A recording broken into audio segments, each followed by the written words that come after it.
Good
morning, everyone.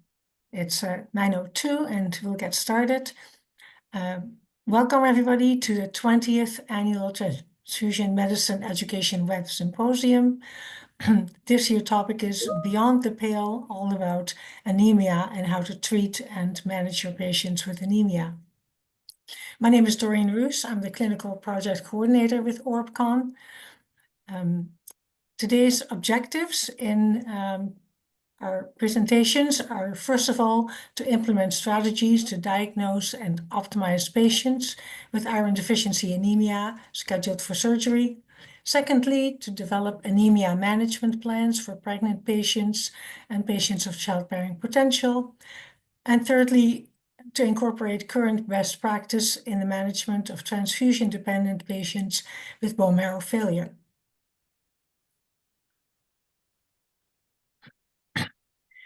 We acknowledge that the work of Canadian Blood Services and Ontario Regional Blood Coordinating Network spans many territories and treaty areas across the country, and we are grateful for the traditional knowledge keepers and elders who have guided us in this important work. We recognize the land and waters that have inspired our work, and we offer gratitude to those Indigenous peoples on whose territories we work, live, and play.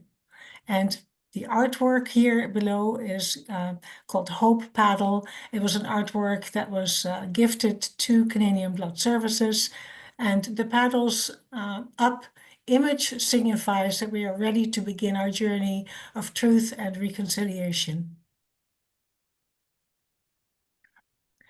The agenda for today is, after my welcome, and I also wanted to welcome just particularly today, all the physicians attending because it is Doctors' Day, so happy Doctors' Day.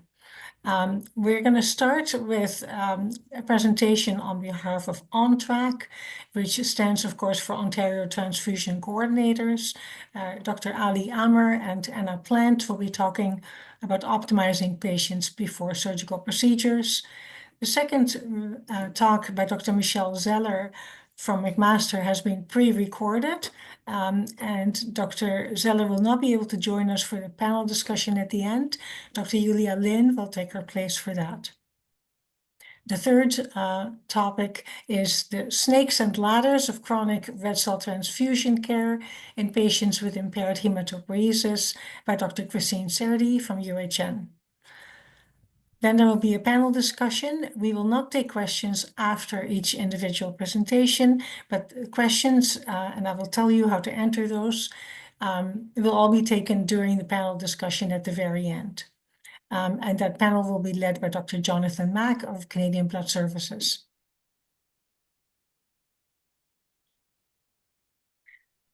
We would like to thank in particular Canadian Blood Services and ORBCon for having organized this annual symposium, as well as the Ministry of Health for contributing financially to this, and the contributors to the planning and organizing of this event.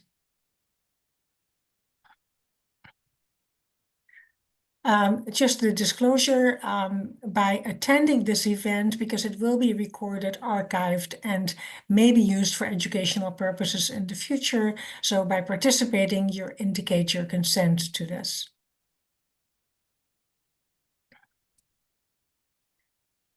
As I already mentioned, the learning objectives for today, at the end of this event, you'll be able to implement strategies to diagnose and optimize patients with iron deficiency anemia scheduled for surgery, develop management of anemia plans for pregnant patients and patients of childbearing potential, incorporate current best practice in the management of transfusion-dependent patients with bone marrow failure.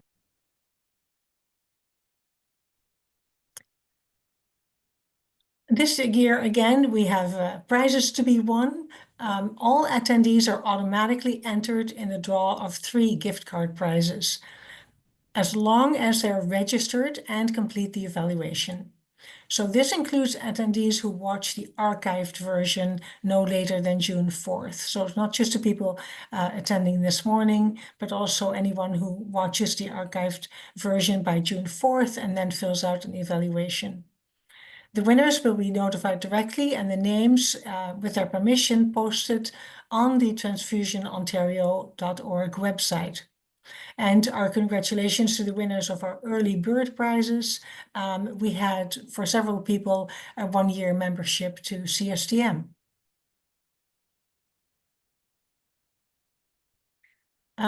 If you need proof of attendance of attending today, if you've already registered, then you don't need to do anything else. You will get an email with the evaluation form. You will need to complete the evaluation form to get the proof of attendance. If you're registered as attending as part of a group, your attendance has been recorded from your registration. If, however, you're watching with somebody else or as part of a group, but you yourself have not registered, you can either scan the QR code at the bottom here, and that QR code will also be played again at the end of the symposium. And then if you do the QR code, you follow the prompts to document your attendance, or after the conference, you can visit the OrbCon website, go under the events section, and then register. I think you have to do that by May 2nd. And then you will also receive an email with the evaluation survey. This event has been accredited for physician attendance by both the Royal College and the College of Family Physicians for 3 hours in Section 1 or Category 1 learning.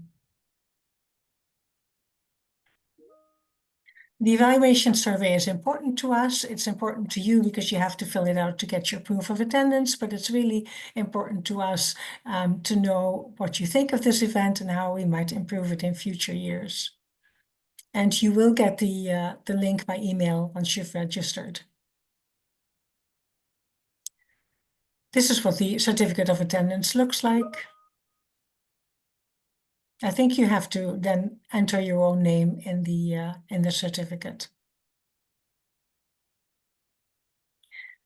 If you want to submit a question to any of the speakers during the symposium, if you're using a PC using Windows, you can do so by going to the More section, the 3 dots.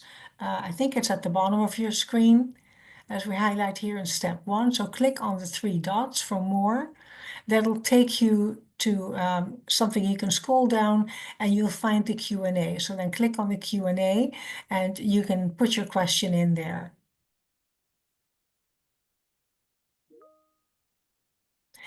If you're using a Mac, you can just find the Q&A bottom at the Q&A button at the bottom of your screen and then enter your question there. We ask that you put all questions for the panel in the Q&A and please not in the chat. If you have issues finding the Q&A, in particular if you're using Windows and you have trouble with that, you can send us a message in the chat and somebody will respond to you and help you out with that. The faculty disclosure for both the Symposium Planning Committee and the speakers, none of us have declared a commercial interest relationship. The program has not received either financial support or in-kind support from any commercial organization, and none of us have declared a potential for conflict of interest. So let's get started. And I just forgot to mention, in previous years, we always had a morning and an afternoon session. For logistical reasons, we decided only to do a morning session this year. But as I mentioned, this session will be archived and you'll be able to watch it later and get the proof of attendance as well if you complete the evaluation form. Our first speakers are from OnTrack, Dr. Ali Amer and Anna Plant.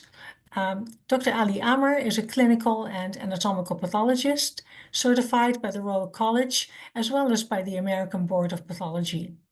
He also holds the diplomate degree in transfusion medicine from the Royal College, and he is the director of transfusion medicine and the physician lead of patient blood management, or PBM, at North Bay Regional Health Center.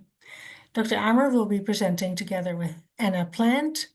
Anna is a registered nurse with 17 years frontline nursing experience, predominantly in the field of critical care. Anna holds a Master's of Science in Nursing from McMaster University, and she's currently practicing under the OnTrack program as a Patient Blood Management Program Coordinator at North Bay Regional Health Center. Welcome, Anna and Dr. Amer. Thank you.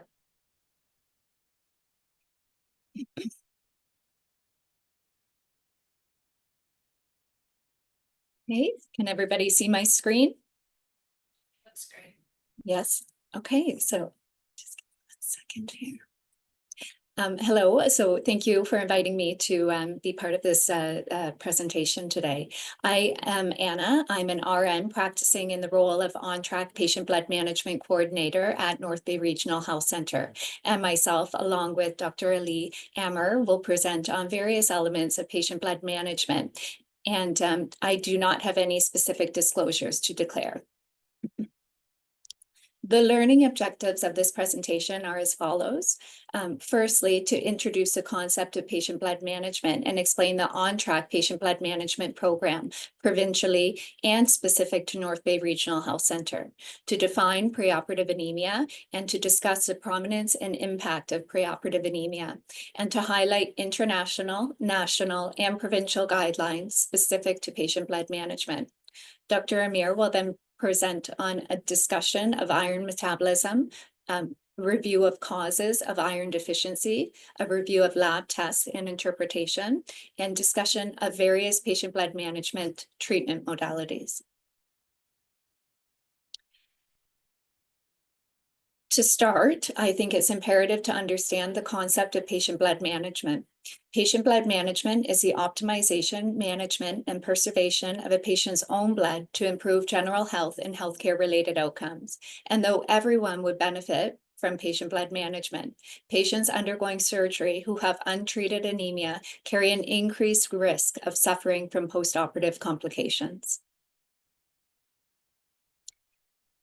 The Ontario Transfusion Coordinators Network, also referred to as OnTrack, is a unique provincially based program which enhances transfusion practices by interacting physicians, nurses, and patients to promote patient blood management and thus alternatives to transfusion. This unique program was supported by the Ministry of Health and was initially established in 2002 by Dr. Friedman and focuses on the application of patient blood management best practices in perioperative patients with the goal of enhancing health outcomes. This program has established a network of nurse coordinators throughout 25 hospital sites in Ontario. It focuses on treating preoperative anemia in patients undergoing various surgical procedures. And I greatly encourage you, if you practice or are affiliated with one of these centers, I greatly encourage you to familiarize yourself with the OnTrack patient blood management program and the benefits that they can offer to the patients. And now let's take a closer look at the on-track patient blood management program specific to North Bay Regional. So at the core of the program is always the patient. They are in the driver's seat and ultimately make the decision on what patient blood management modalities they wish to pursue. There are multiple healthcare providers who have an important role to play in patient blood management here: primary care practitioners, surgeons, anesthetists, internists, and frontline nurses and clerical staff who are involved with the coordination of provision of patient blood management measures. I, Anna Plant, am the Patient Blood Management Program Coordinator, and Dr. Ali Ammer is the Patient Blood Management Program Physician Lead. So there are specific elements specific to the patient blood management program at North Bay Regional that I wanted to highlight. This is having clearly established roles and responsibilities within the program, having various medical directives in place, including specific order sets for interventions often used in this program.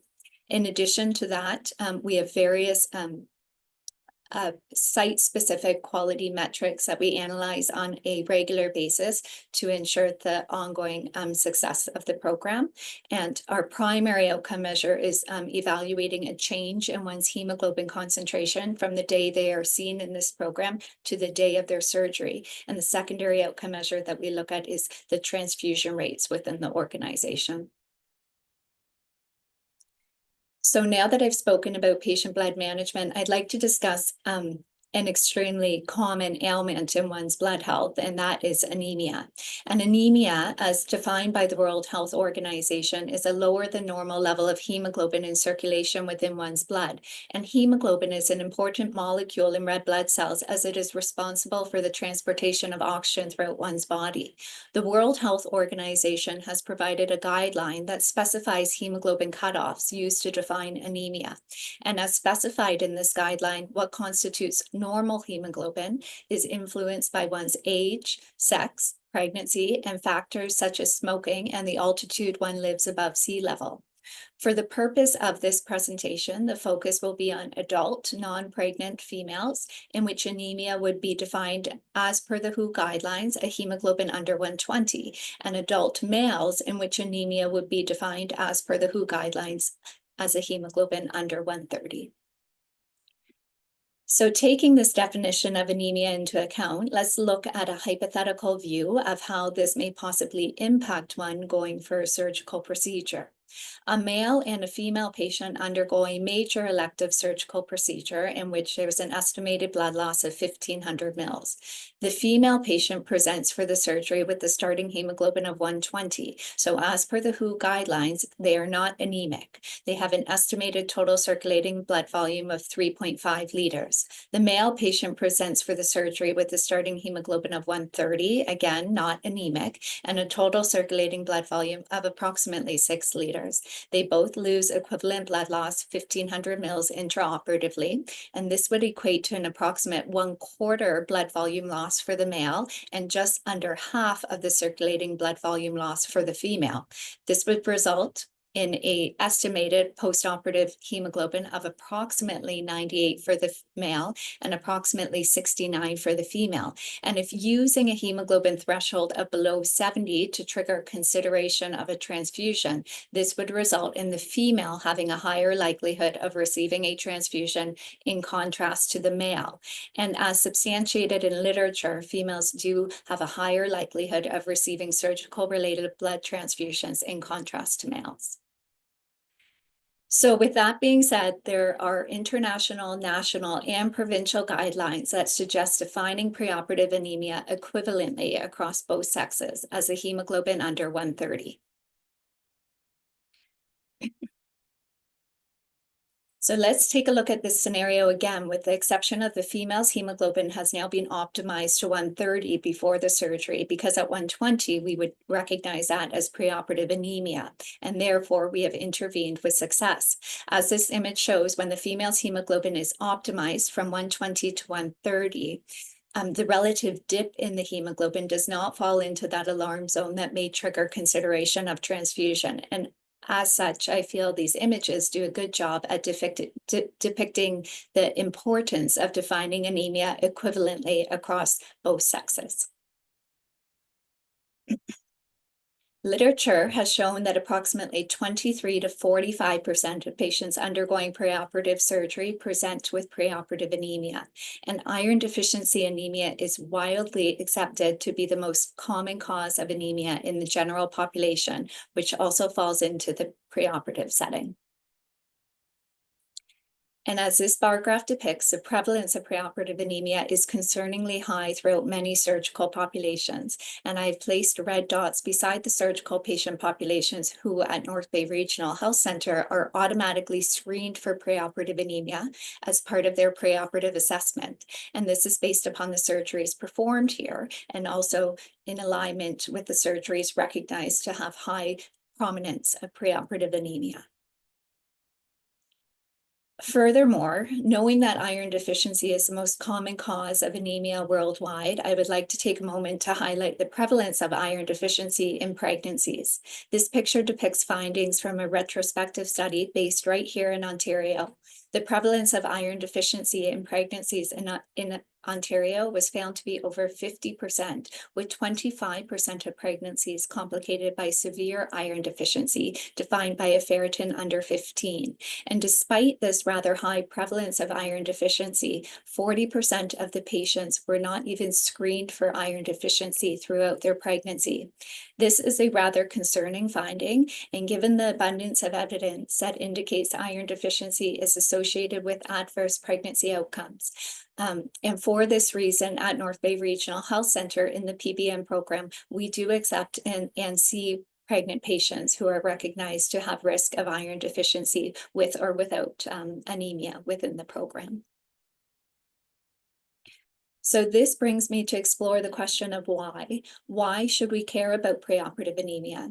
Well, preoperative anemia has been shown in literature to be associated with a variety of postoperative outcomes, including increased length of stay, increased risk of infection, increased risk of kidney injury, increased risk of mortality, and it puts the patients at a 5 times higher likelihood of requiring a transfusion. And some of you may be wondering, well, does receipt of transfusion eradicate or minimize the severity of anemia, eradicate these risks associated with it? And the clear answer to that is no. This table reflects findings from a retrospective study in which investigators reviewed over 33,000 patients who had undergone coronary artery bypass grafting, and the investigators analyzed the postoperative outcomes of mortality, renal failure, and stroke in patients, and they delineated the findings into 2 categories. One in patients who had preoperative anemia but did not require transfusion, and the other in the patients who did require transfusion. And they did this to answer the question, which factor, preoperative anemia or perioperative blood transfusion, contributes more to these adverse outcomes? And the results of this study demonstrate that while preoperative anemia is indeed associated with these outcomes, the effect of transfusion on these outcomes is much more profound. Therefore, transfusion does not mitigate the risks associated with preoperative anemia, but rather exacerbates it. And it is really not appropriate to let a patient go into surgery knowing that they have preoperative anemia, thinking, well, we can transfuse if needed. It is imperative to optimize a preoperative anemia first in hopes of not needing a transfusion. So, as I hope I have highlighted, the concept of patient blood management is extremely important, and especially so in the surgical setting. In 2016, a group of experts collaborated and put forward what is called the International Census Statement on Perioperative Management of Anemia and Iron Deficiency. And these experts recognize that low preoperative hemoglobin is a risk factor for transfusion of blood products and or poor clinical outcomes. They highlight the prevalence of preoperative anemia and advocate for the screening of all patients undergoing a major surgical procedure to be screened for anemia in the preoperative setting. Following suit in 2021, the World Health Organization put forth a policy titled The Urgent Need to Implement Patient Blood Management. And within such policy, they broadly endorse the scientific and economic evidence in support of patient blood management. They recognize the global need and positive impact that patient blood management has, and they urge all healthcare sectors worldwide to implement patient blood management as standard of care. And following suit to that, in 2022, the Canadian National Advisory Committee on Blood and Blood Products put out a position statement on patient blood management, encouraging all hospitals to work with their provincial Ministry of Health and health sector partners to implement patient blood management as a best practice. They highlight all practitioners should be aware that a hemoglobin under 130 in perioperative patients increases the risk of morbidity and mortality, and they specify that preoperative anemia should be corrected prior to all elective surgeries. But even before this, these international and national guidelines came to fruition, there was an inception of the On Track program in 2002 by Dr. John Friedman. And this program was and continues to be a very forward-thinking, progressive program that enhances transfusion practices by promoting alternatives to transfusion and by improving patient outcomes through the implementation of patient blood management strategies. I am very honored to be part of this program, and there are some wonderful resources on the On Track website that I encourage you all to refer to if you are looking into implementing patient blood management in your respected organization or your personal practice. And now I'll switch gears and pass it along to my colleague, Dr. Ali Amir. Thank you very much, Anna. So if I share my presentation.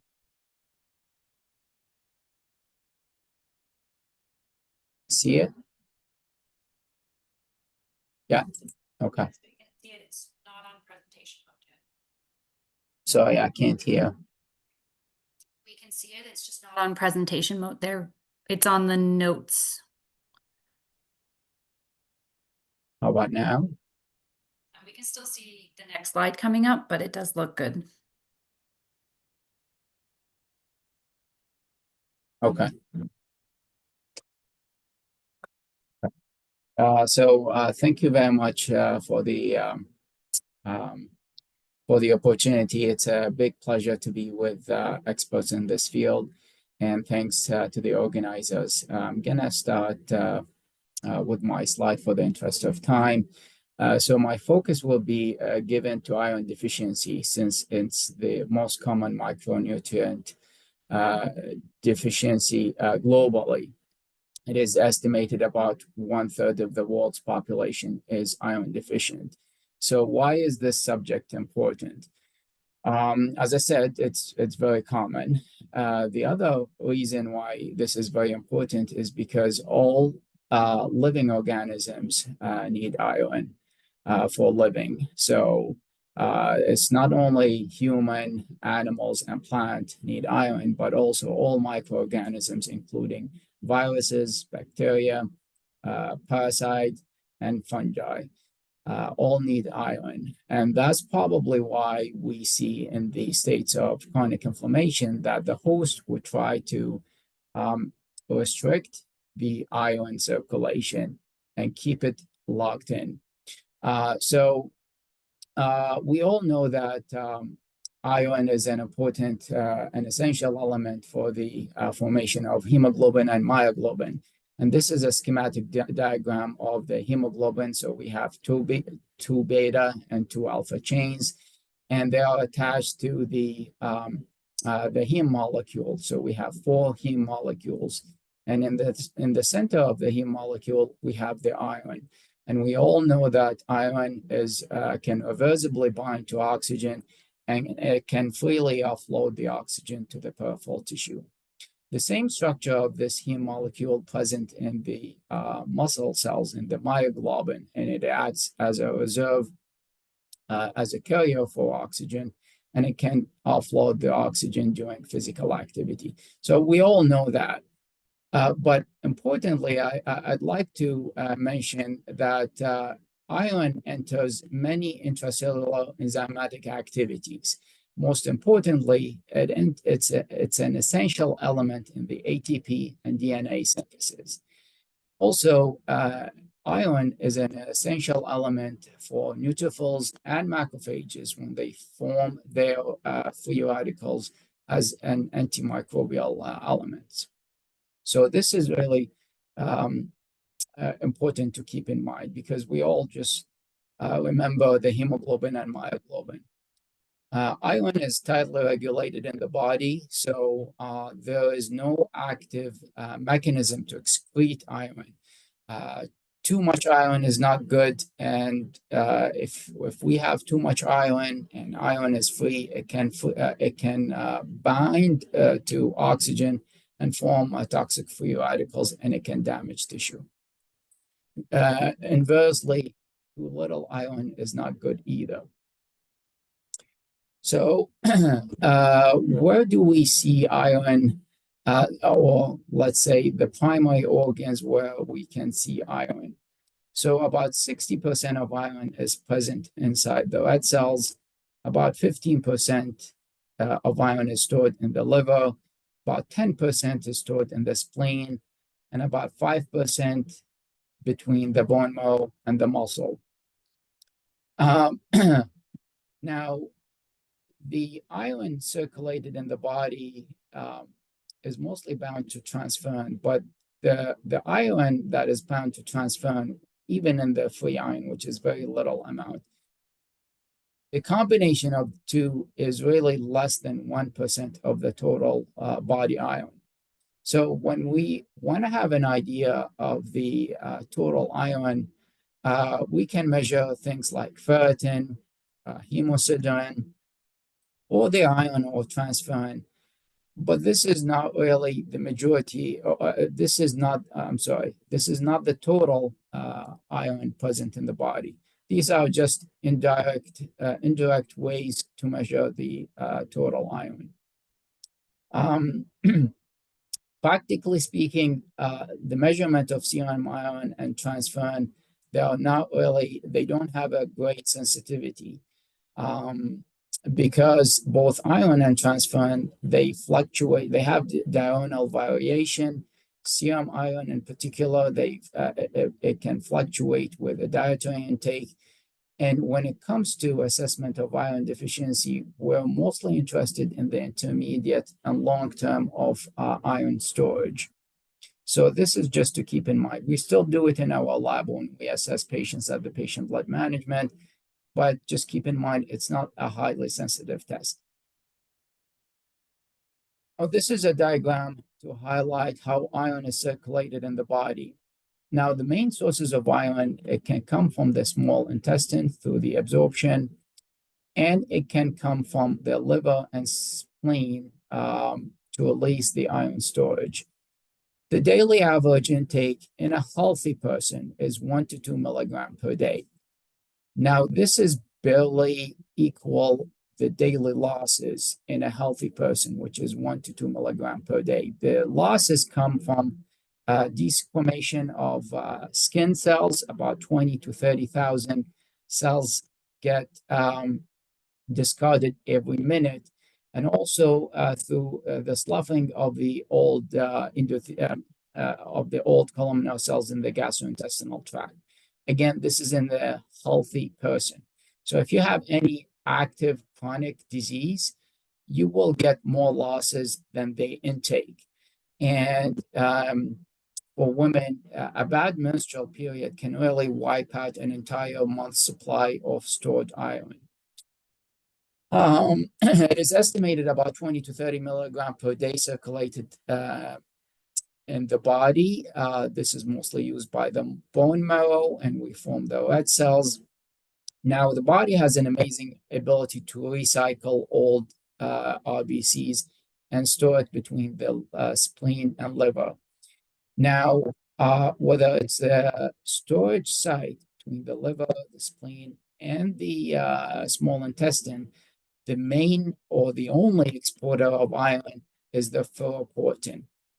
It's the same one, okay?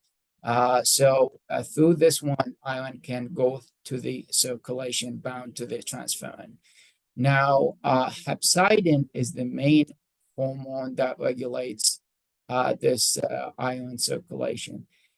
And when hepcidin is increased, it really can disintegrate ferroportin or block the ferroportin that is believed permanently until a new cell is formed. So this diagram really highlights why iron absorption is not great. Now, we have two main pathways for the absorption of iron. We have the heme iron, which is carried out by the heme carrier protein. It's not really depicted in this slide because we don't know a lot of details of this pathway. It is believed that is not affected by dietary intake. But for most people, the vast majority of iron sources come from the non-heme pathway, which is in this picture. So in the luminal mucosa of the small intestine, iron in the ferric state can get reduced to the ferrous state, which is the iron soluble, and it can go through the dimetal transporter inside the cell. Okay, now this is done by the cytochrome B reductase. So we reduce the iron from the ferric to the ferrous state. This is largely helped by the gastric acid.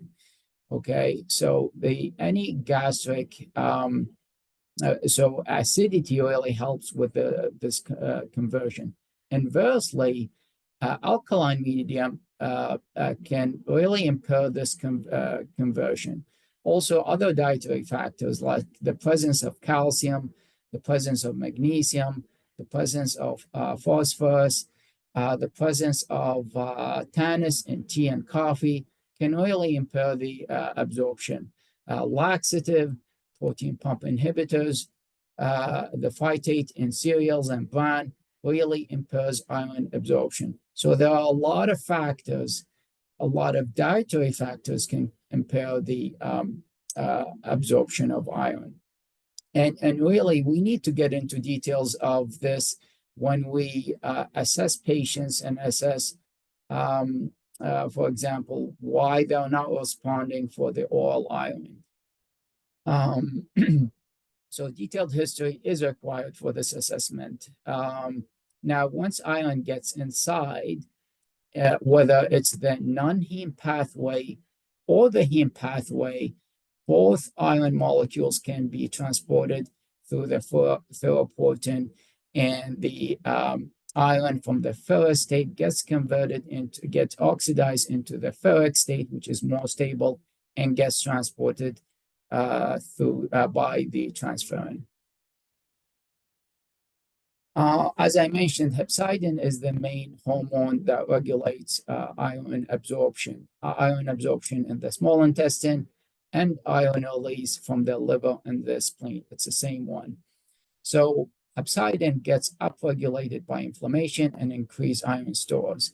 And these are the genes involved in the upregulation of hepcidin. And some of them, especially HFE and hemojuvelin, they play an important role in the disease of hemochromatosis. IL-6 is an important pro-inflammatory cytokine, the cytokine that really stimulates hepcidin. On the other hand, so as I said, hepcidin decrease the absorption by the small intestine, decrease the release of iron from the macrophages in the liver and spleen. And on the other hand, the downregulation of hepcidin occurs with erythropoiesis and with iron deficiency. TMPRSS6 is an important gene that downregulates hepcidin. Mutation of this gene has been associated with iron refractory anemia. It's a rare condition, it's an autosomal recessive, but just keep in mind that if you're dealing with a condition of iron deficiency that is resistant to iron treatment, keep this in mind. Now, we're going to talk about the symptoms of iron deficiency. The problem with the symptoms is a lot of them are non-specific. So when we talk about low mood, irritability, impaired memory, decreased concentration, depression, headaches, fatigue, tiredness, even some of the cardiovascular and respiratory symptoms, they are non-specific. And a lot of times, unfortunately, patients can go to different specialties for assessment. I've seen a fair number of patients that go for cardiovascular assessment, for cardiology consultation, or even psychiatric consultation. Interestingly, pica and restless leg syndrome has fair sensitivity for iron deficiency. Signs, so pallor, atrophic glossitis, cheloonychia, angular cheilitis, alopecia, systolic murmur, orthostatic hypotension, tachycardia, hemodynamic instability are common signs of iron deficiency. And this is a classic picture under the microscope for microscopic hypochromic anemia. Now, when we say microcytic, it's so the RBCs are smaller in size, and we can compare them to the lymphocytes. Now, iron deficiency is a hypoproliferative anemia. Keep in mind that there's a big state of iron deficiency before you get to iron deficiency anemia.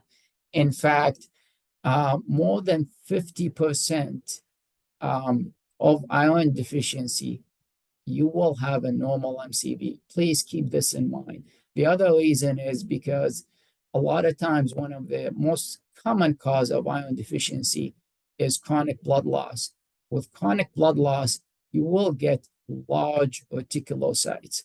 And large reticulocytes will give you higher MCV, not low MCV. So don't really bet the house on a microcytic in order to call iron deficiency. Causes of iron deficiency. One of my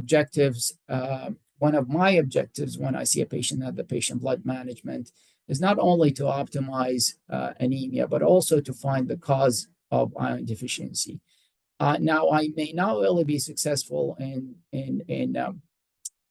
definitively giving an answer, but at least if I don't know the answer, I would send out consults for other specialties to find out the cause. Because if I don't treat the cause, this problem will occur again. Other objectives that I try my best to highlight is the bleeding risk during the surgery. This way I can notify the surgical team, and I can notify my blood bank colleagues to prepare for the coming surgery. The last option is to get an estimate of the postoperative VTE.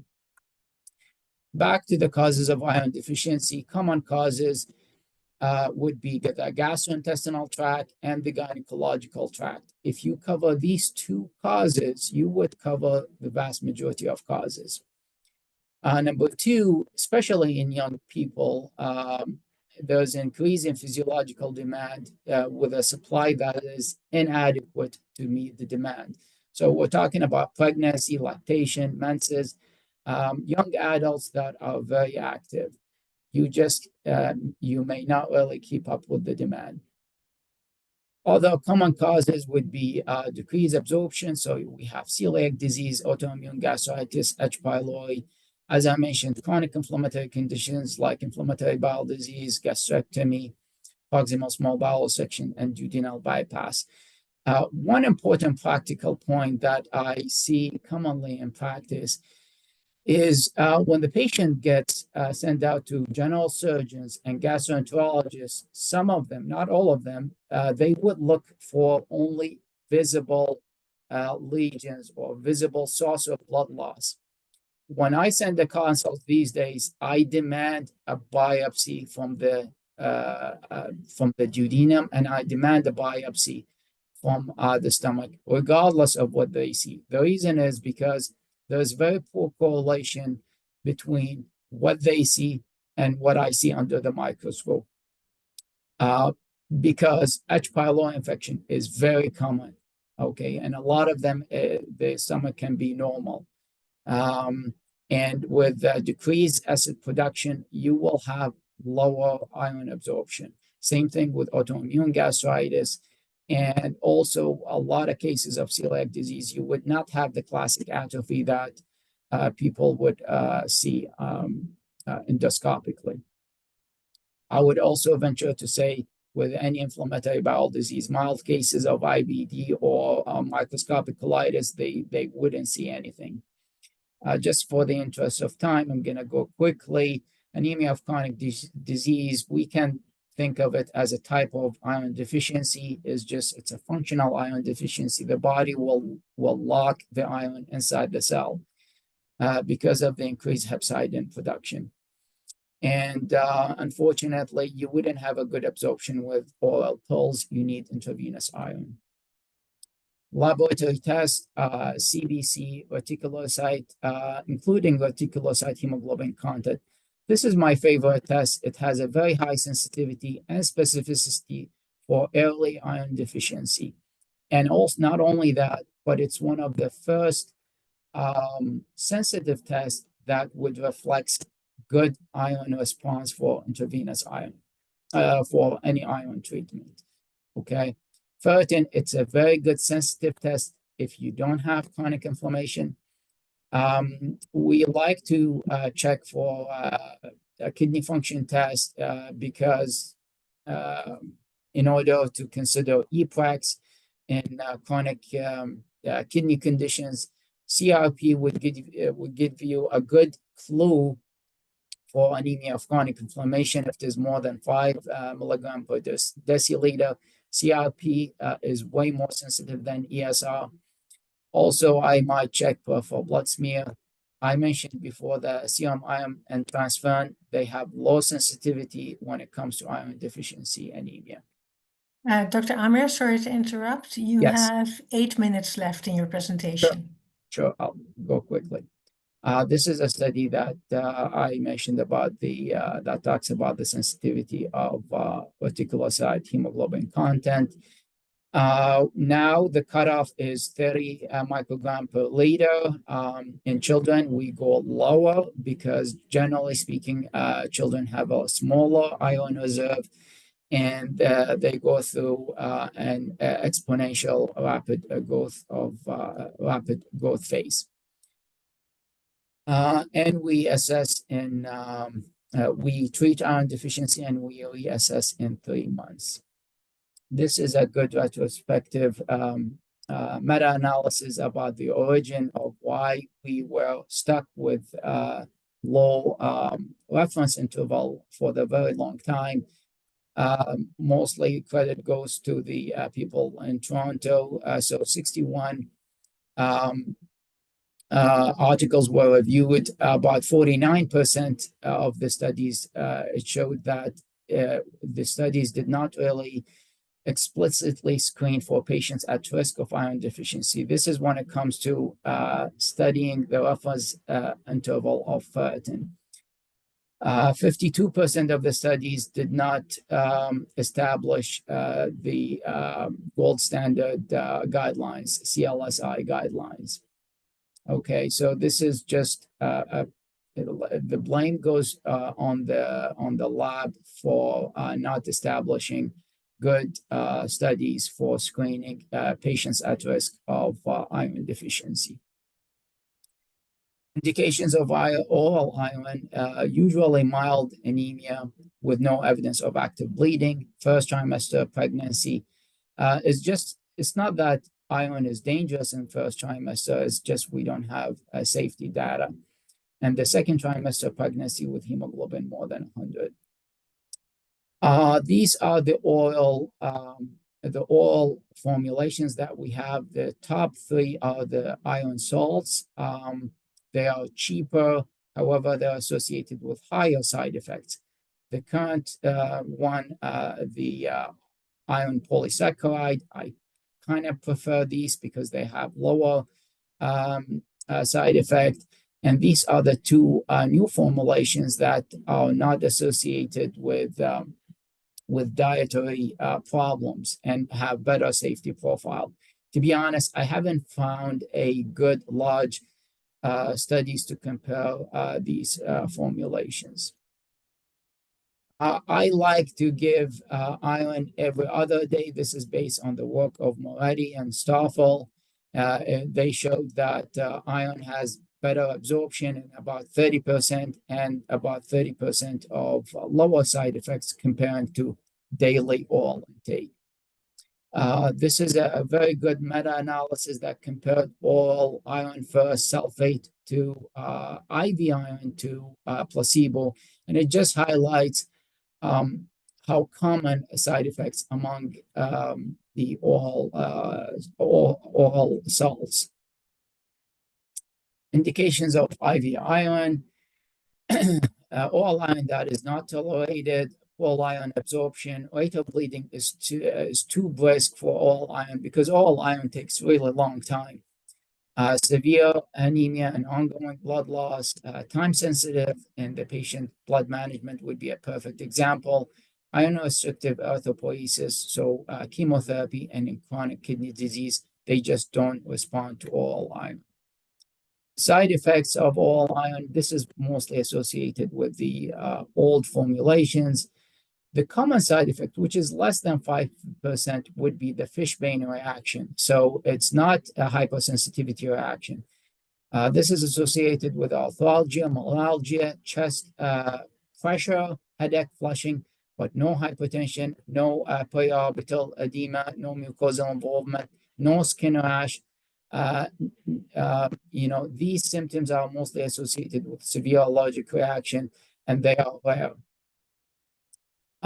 The Fishbane reaction, as I said, they are less than 5%, and it's mostly associated with the labile iron, and they are present in the old formulation. Nowadays, we mostly rely on the iron isomaltoside, which is the monoferric iron. Follow-up usually is preferred after 4 weeks. The contraindication or precaution is true allergy and active sepsis, and of course, iron overload. Erythropoietin stimulating agent or EPREX, we use it commonly with chronic renal failure and patients with HIV on antiviral agents, and chemotherapy-induced anemia, mostly for non-myeloid malignancies. We all know that EPREX increases the risk of VTE, hypertension, some potential risk of tumor progression, pure red cell aplasia, and seizures. The common dose we use is 20 to 40,000 units up to per week, up to 4 doses, and we can use before, same day, and post-operative. Other nutritional deficiency that we have to optimize is folic acid and B12, and also I should mention thrombocytopenia and neutropenia if they are severe. These are the 3 pillars, and I just want to highlight that surgical technique is really important, and it's the job of the Transfusion Medicine Committee to criticize all these pillars of the patient blood management. And that would be it for me. Thank you very much, Dr. Amer and Anna, for an amazing presentation and overview and highlighting the importance of recognizing iron deficiency and anemia in these patients. We all know that in Ontario just last summer, it went out from MOH to update ferritin guidelines, ferritin reporting guidelines, and we now know that patients that we now take a higher threshold for a ferritin level as being iron deficient, and so we're hoping that patients will also, based on that, be treated sooner. And finally, if you haven't looked at the OnTrack website, definitely do so. I find the OnTrack algorithm, a one-pager, is an amazing resource that I often email to anesthetists and surgeons. Look at this. This is how you should assess your patients well before surgery. This is the algorithm to follow. It's a very easy and clear algorithm. So anyone who hasn't looked at it, I would really recommend to look at that. The next presentation will be by Dr. Michelle Zeller. As I mentioned, this is pre-recorded.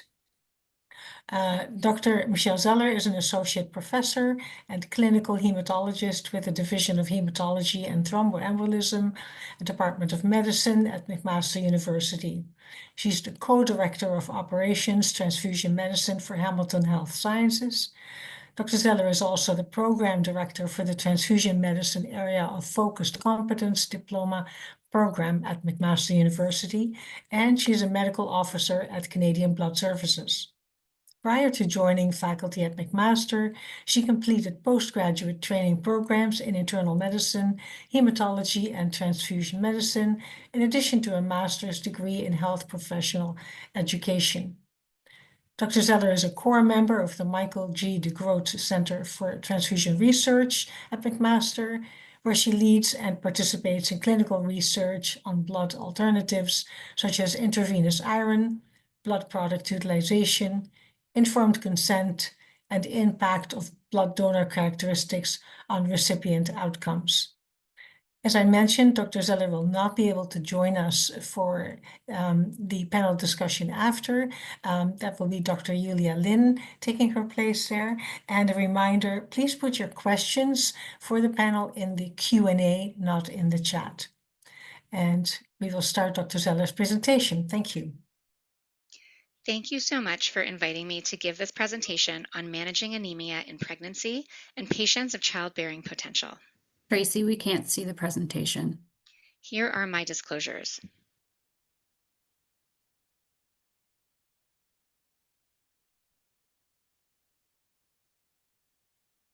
I can see it. I can just see her. Oh, I could just see her title slide.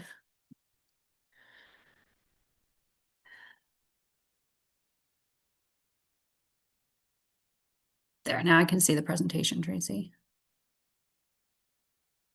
Thank you so much for inviting me to give this presentation on managing anemia in pregnancy and patients of childbearing potential.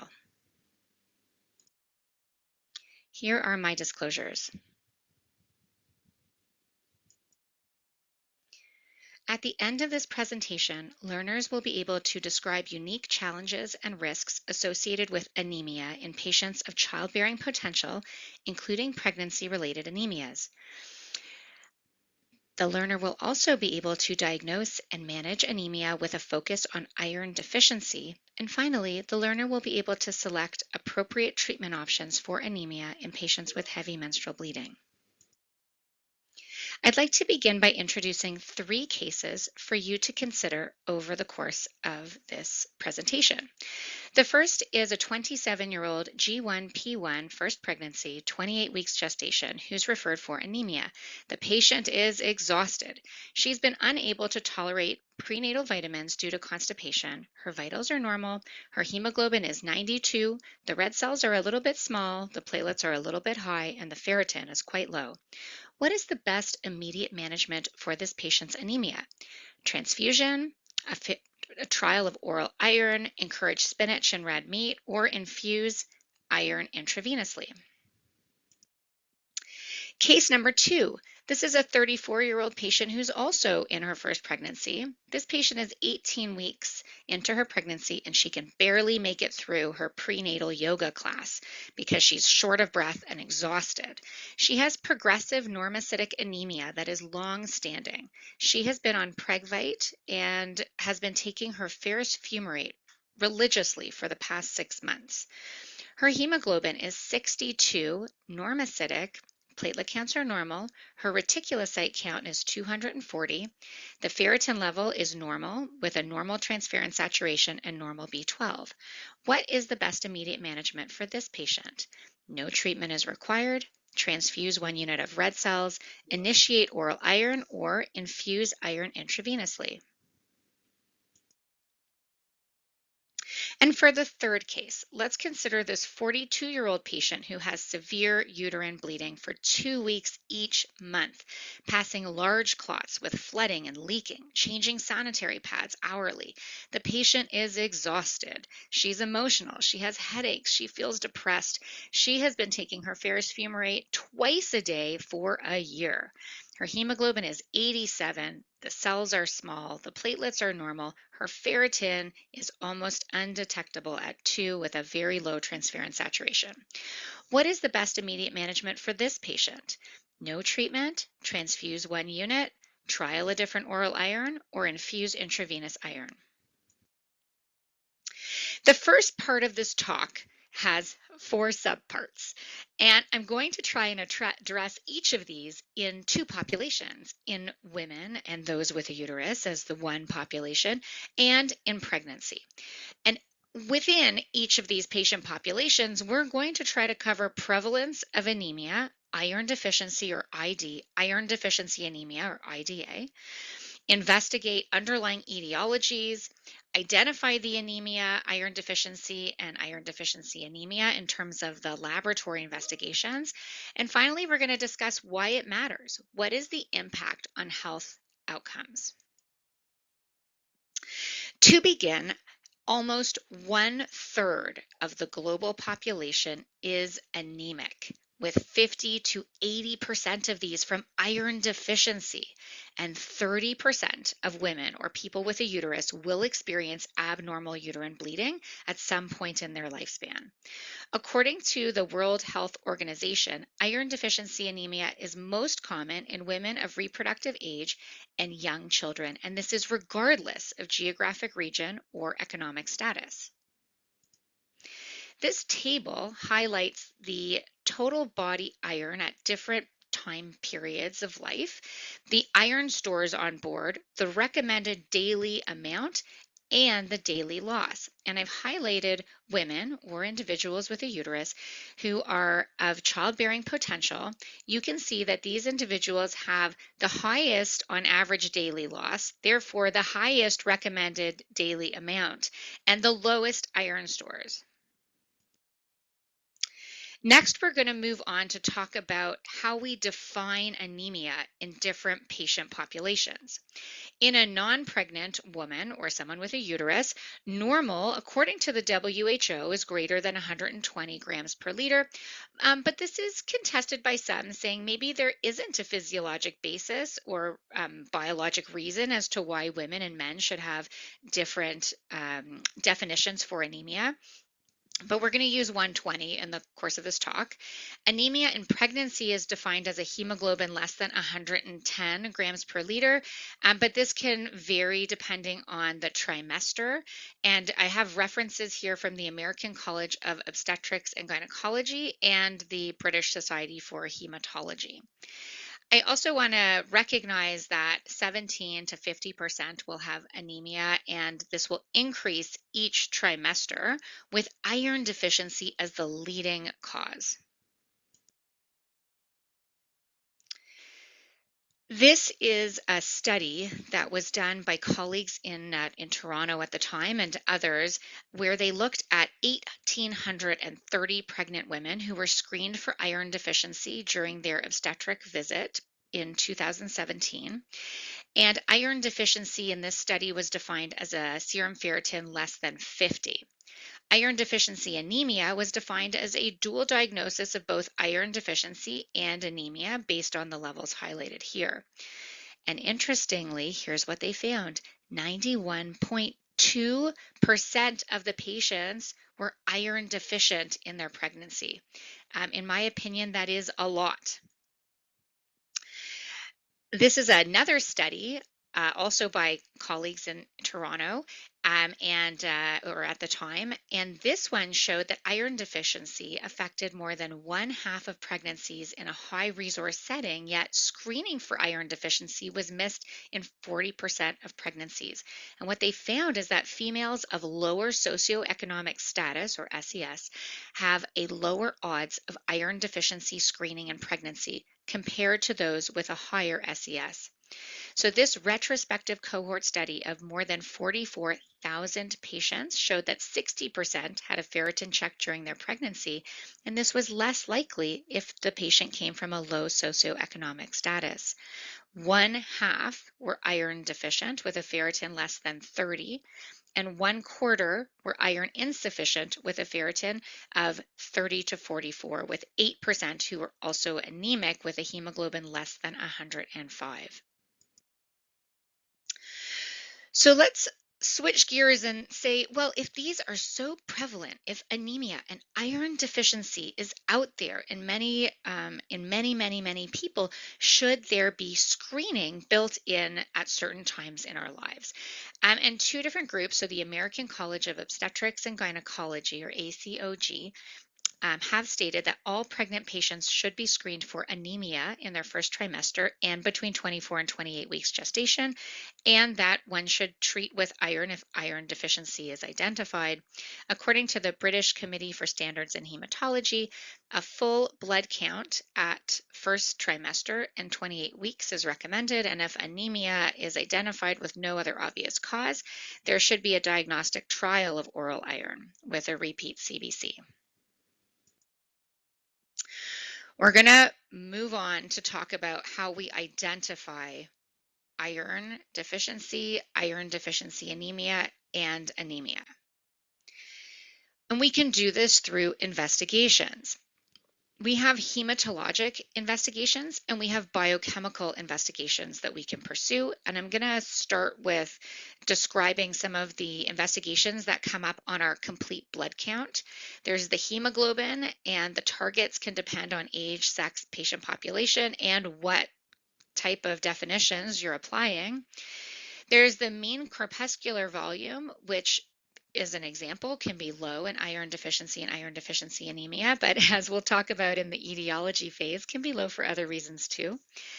The red cell distribution width can be increased with iron deficiency anemia, which can be reflective of anisocytosis. And I would really highly recommend that if you are pursuing an investigation of anemia, please remember your reticulocytes. And we're going to come back to them in a little bit. But they would be inappropriately low for the degree of anemia and iron deficiency. And it's really useful to measure the reticulocytes on a serial manner because they are often the first to respond with their successful iron repletion. And of course, there's additional investigations. There's the ferritin, transferrin saturation, B12. If you're thinking about other etiologies that we'll talk about in a little bit, maybe screening to see, is there evidence of hemolysis?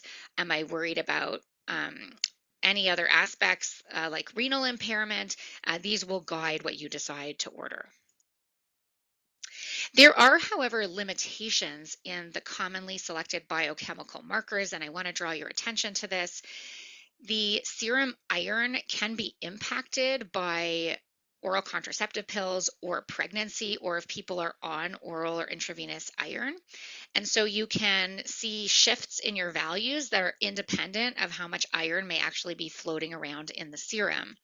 The transferrin saturation, again, is impacted if someone's on oral iron. It could be quite high, even if they're still iron deficient. And the ferritin, as we all know, is an acute phase reactant, which means that it can act independent of iron stores in the body. It can go up in infection and inflammation. It can go up because of hyperthyroidism, aging, malignancies, liver disease, lots of different reasons. But if it's decreased, most of the time, we can very confidently say that a low ferritin is indicative of low iron stores. In terms of identifying iron deficiency, we can consider a ferritin of 30 or 50. Again, it depends on what literature you're reading and how inclusive, or if you think there could be inflammation also driving an elevated ferritin level. An MCV that is less than 75, though there can be iron deficiency at higher MCVs, of course. A transferrin saturation less than 20%. This is the reticulated hemoglobin, which you can consider if decreased. And I do not recommend pursuing bone marrow biopsies to identify iron deficiency. But if you were to do a bone marrow biopsy on someone, you would note absent iron stores in an iron deficient person. And again, these targets can vary based on other comorbidities that the patient may carry with them. Now we're going to move on to investigate. And I'd like to start with a general approach to causes of anemia that would apply to any type of anemia in any type of patient population. And there are many different ways to conceptualize an approach to anemia. So I provide this as one option. So using our MCV of being microcytic, normocytic, or macrocytic to help guide us. If cells are small, the most common reasons would be iron deficiency or thalassemia, but there's also other reasons why you could have small cells and be anemic. Having normal size cells, we could think of acute blood loss in the context of anemia, chronic disease or inflammation, but hemolytic anemia can appear here as well as medications, toxicity, bone marrow disorders. And finally, alcohol, B12, or folate deficiencies and liver disease are the most common causes of macrocytosis, but we can also see this with hemolytic anemias, medication-induced hypothyroidism, and bone marrow disorders as well. And I said I'd come back to the reticulocyte count, so I am. Another way to conceptualize anemia is to understand a little bit more about what is happening in the factory, and a reticulocyte count is really helpful to let us know. If somebody's reticulocyte count is pumping out as high, that means they're pumping out brand new baby cells, and that could be indicative of a hypoproliferative type of anemia, which you can see in hemolysis or blood loss, where you have a very active marrow trying to compensate. And that is in comparison to a hypoproliferative type of anemia where the bone marrow is not able to perform for a variety of reasons. It could be because it doesn't have the building blocks, because it's deficient of a major nutrient like iron or B12 or folate, or because there is an external force outside diseases, or the bone marrow is not functioning because the factory is broken, like in myelodysplastic syndrome or aplastic anemia. And what about pregnancy-specific causes of anemia? So I want to remind everyone that with normal pathophysiology, we see an expansion of plasma volume of 50% relative to the increase in the red blood cell mass of 25%. So it is normal for there to be a drop from the baseline hemoglobin over the course of a pregnancy. But there's also some other pieces to keep in mind. There are nutritional deficiencies that become perhaps more pronounced or are more prevalent in a pregnant state, like iron deficiency, folic acid deficiency, or B12 deficiency. There's also some types of hemolysis and abnormal hemoglobin synthesis that, again, may become more pronounced or can happen in anyone, but can also happen in a pregnant person, and I've listed some of them here. Some of the thrombotic microangiopathies can be pregnancy specific, and we need to think about them. But also, sometimes, for example, a thalassemia trait that usually cruises along at maybe a hemoglobin that's close to normal that we don't really think too much about in a non-pregnant state can in fact become significantly anemic during the course of pregnancy. And likewise, individuals who rely on hyperproliferative marrow for compensation. So for example, someone with PK deficiency or hereditary spherocytosis may get by with a compensated marrow in a non-pregnant state, but then in a pregnant state, all of a sudden, they're quite anemic. There's also blood loss, defective iron absorption, and metabolism to think about. And I've represented some of these that we will see less in the context of Ontario or in Canada, but from a global perspective, these are causes of anemia that in other parts of the world would be more common to think about. And then finally, people have chronic conditions. And sometimes in the context of pregnancy, when one is compensating reasonably well, sometimes a chronic condition plus pregnancy can end up with anemia that you don't see in the non-anemic state. Iron deficiency anemia is not a diagnosis in and of itself. It is a sequela of another etiology, and once identified, the root cause needs to be considered and in some cases treated. Here I have a framework for how I think about iron deficiency. I think about it as two big categories under increased demand, and these are physiologic states like pregnancy and blood loss that include menorrhagia or abnormal uterine bleeding. And then I think about two categories under decreased availability that would fall under poor intake or poor absorption. And I will just add that in a patient with a uterus, iron deficiency would be an indication that gynecologic blood loss has to be considered. And in any person, GI blood loss also needs to be considered if there's no obvious other reason. This slide looks at the impact. Why do we care about iron deficiency and iron deficiency anemia? And the reason that we care is because there are negative impacts on quality of life. Iron deficiency, in and of itself, without the anemia part, can result in decreased quality of life, fatigue, decreased cognitive function, increased fracture risk, restless leg syndrome, just to name a few. And then we have iron deficiency where you add anemia and you can have epithelial tissue injury, chronic congestive heart failure. I put 3 here that are pregnant specific, but I have another slide to talk about pregnancy specific impacts, and of course the socioeconomic impact.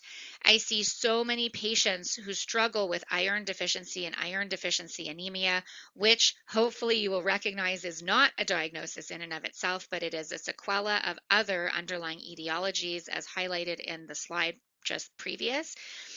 But it is hard. It's hard to be really iron deficient and anemic because people are exhausted. They are not at their best.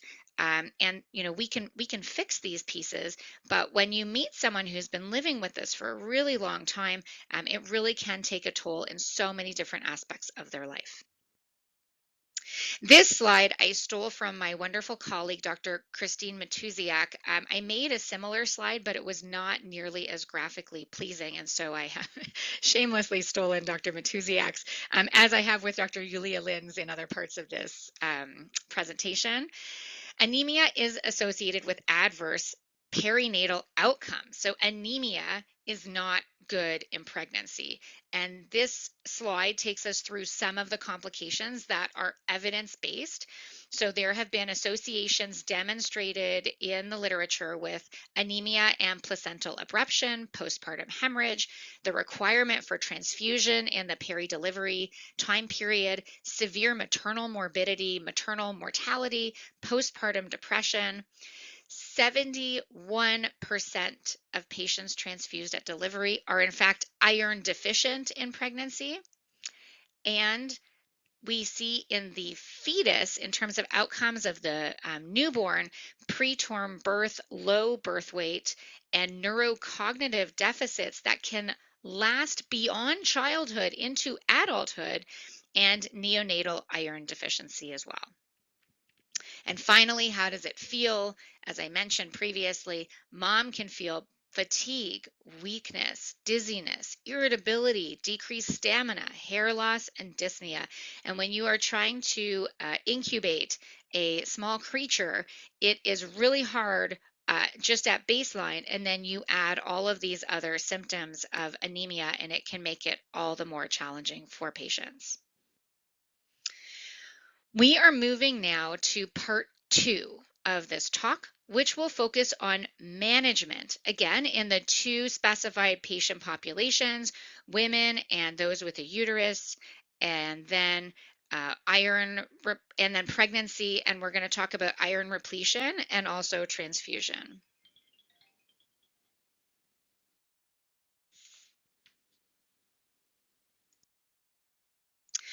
So first of all, why wouldn't we give blood to everyone? Like, why would we want to keep a perfectly great option from anemic people? And that's because of the risk versus benefit. And I am so proud to work for Canadian Blood Services and be a part of one of the safest blood supplies in the world. But Even so, there is risk that we must consider with every single bag of blood. And when a patient sits in front of me who's exhausted and anemic and says, "Can't you just give me blood?" I really have to think about it in each patient's context and make a judicious decision around whether a unit is appropriate for that person at that moment, and have a conversation so the patient is making an informed decision. This is one way to think about risks with blood transfusion. There are different ways to approach this. Here we have most common non-infectious and infectious causes. I want to highlight the uh, serologic alloimmunization risk, because in someone who has a uterus, for example, a person who's iron deficient, who's quite anemic, and we decide to go ahead and transfuse that person stands a risk of developing an antibody, which in the moment may not cause a challenge, but in the future, a person with reproductive potential who may one day become pregnant with a baby who has the cognate antigen to that antibody, that now pushes the pregnancy from a normal pregnancy, maybe, to a much higher risk pregnancy if it's with an antibody that could cause hemolytic disease of the newborn and fetus. I also want to recognize that Choosing Wisely Canada has a number of don't transfuse contexts or statements that they've put out there. So don't transfuse patients based solely on an arbitrary hemoglobin threshold. Transfuse only the minimum number of units required instead of liberal transfusion. And I've listed a few more here from different Canadian societies. We also have a few of the different hematology societies, internal medicine, who point out very clearly, don't transfuse red cells for iron deficiency without hemodynamic instability. So with that as the disclaimer, when do we think about transfusing a red blood cell? Well, we have the recent JAMA 2023 ABB guidelines to help us. There are a number of different really valuable guidelines that we can use.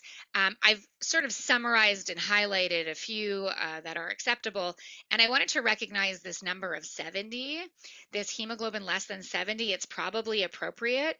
And also when you look in the literature, can we extrapolate this to pregnancy? What is that magic number in pregnancy where we can say there is a risk versus if someone has always sat at a low number, they could tolerate this number without increasing their risk. And I have provided this summary from the article below from Lancet Hematology, where they looked at more than 2,000 births and correlated with hemoglobins, both low, high, and normal. And they found that there was an increased risk for preterm birth and acute respiratory distress syndrome that was associated with doubling of risk for a maternal hemoglobin less than 70 when compared to a reference value of 110. So I think that the notion of using 70 to help guide us is probably appropriate in the context of pregnancy, but I also want to point out that sometimes it's not just a number. We also have to think about the severity.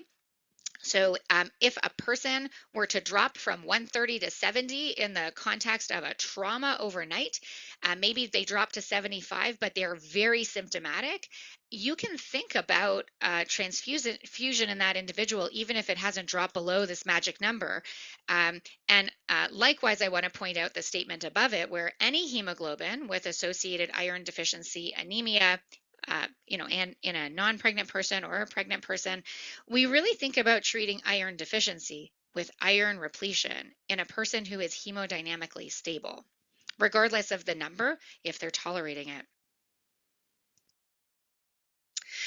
So let's talk about iron deficiency specifically. We've talked about transfusion and really holding off unless we really have to. And I want to talk about iron repletion and the fact that, number one, we want to identify and treat a cause. Pregnancy is, it takes a lot of iron. It takes a gram of iron to get through a pregnancy. And so That in and of itself can be a cause for iron deficiency, and that's not a cause that you're going to fix. It's a cause you're going to support. I mean, you can support individuals who are iron deficient with oral iron options or intravenous iron options. We have different oral iron options out there. They vary in price. People tolerate them differently. About 10% of elemental iron ingested is absorbed. There are lots and lots and lots of different options, and this list is not exhaustive. I do want to just recognize that oral iron is a relatively inexpensive option. It's very accessible and works really well in some patients. For example, maintaining normal iron stores in a non-anemic menstruating person or a healthy blood donor, they should really be considered as a really excellent option. However, some people have a lot of difficulty tolerating oral iron, and some may need more than what is offered by oral iron. And in those individuals, especially if you're worried, if someone's quite anemic and iron deficient and you're worried, or maybe they're not tolerating, or are they going to respond to their treatment, these are people who you're going to retest or recheck in with pretty quickly to make sure that what you've prescribed is working and that it's being tolerated. Because if it's not, we need to think about intravenous iron, which I have on this next slide here, where we're thinking about a changing paradigm. So, do we need to fail first line in order to be considered second line? There is a discussion in the literature about when we could think about really pushing intravenous iron for someone, because you want to prevent the need for transfusion or serious sequela. For example, in the context of pregnancy, if someone's iron deficient, we really want to get them up, and there's a hard deadline. The baby's coming at a particular time point, so you may not have a lot of time to toil away with oral iron, which can take a lot longer. And you have to think about the patient population you're treating, the degree of iron deficiency, if there's ongoing blood loss, for example, and if someone's unlikely to be able to tolerate oral iron. There are some options available in Canada. The options are listed here. And there is some consideration in looking right now at total dose iron. So that's where you can give a higher dose in one sitting, and that this is more beneficial to the patient because they will have less visits, and it is considered perhaps more beneficial from a hospital perspective because you can get more patients through, more patients treated in the time that is available. And is it safe? This is a really big question. Is intravenous iron both safe and effective? Well, this is in a non-pregnant patient population. This has been widely studied, and I wanted to just present one such, or there's a few such safety and efficacy different systematic reviews and meta-analyses that have been done and conducted, and what they show is that intravenous iron can increase hemoglobin and reduce risk of requirement for red cell transfusions, that there don't seem to be an overall risk of severe adverse events with IV iron compared to a control, or with regards to mortality. There's decreased gastrointestinal adverse events, decreased risk of discontinuation of iron, and no increase in risk of infection. So what are the risks? I've listed them here for you to see. These are some of the different pieces that I talk about with my patients before making a decision that intravenous iron is the right option for them.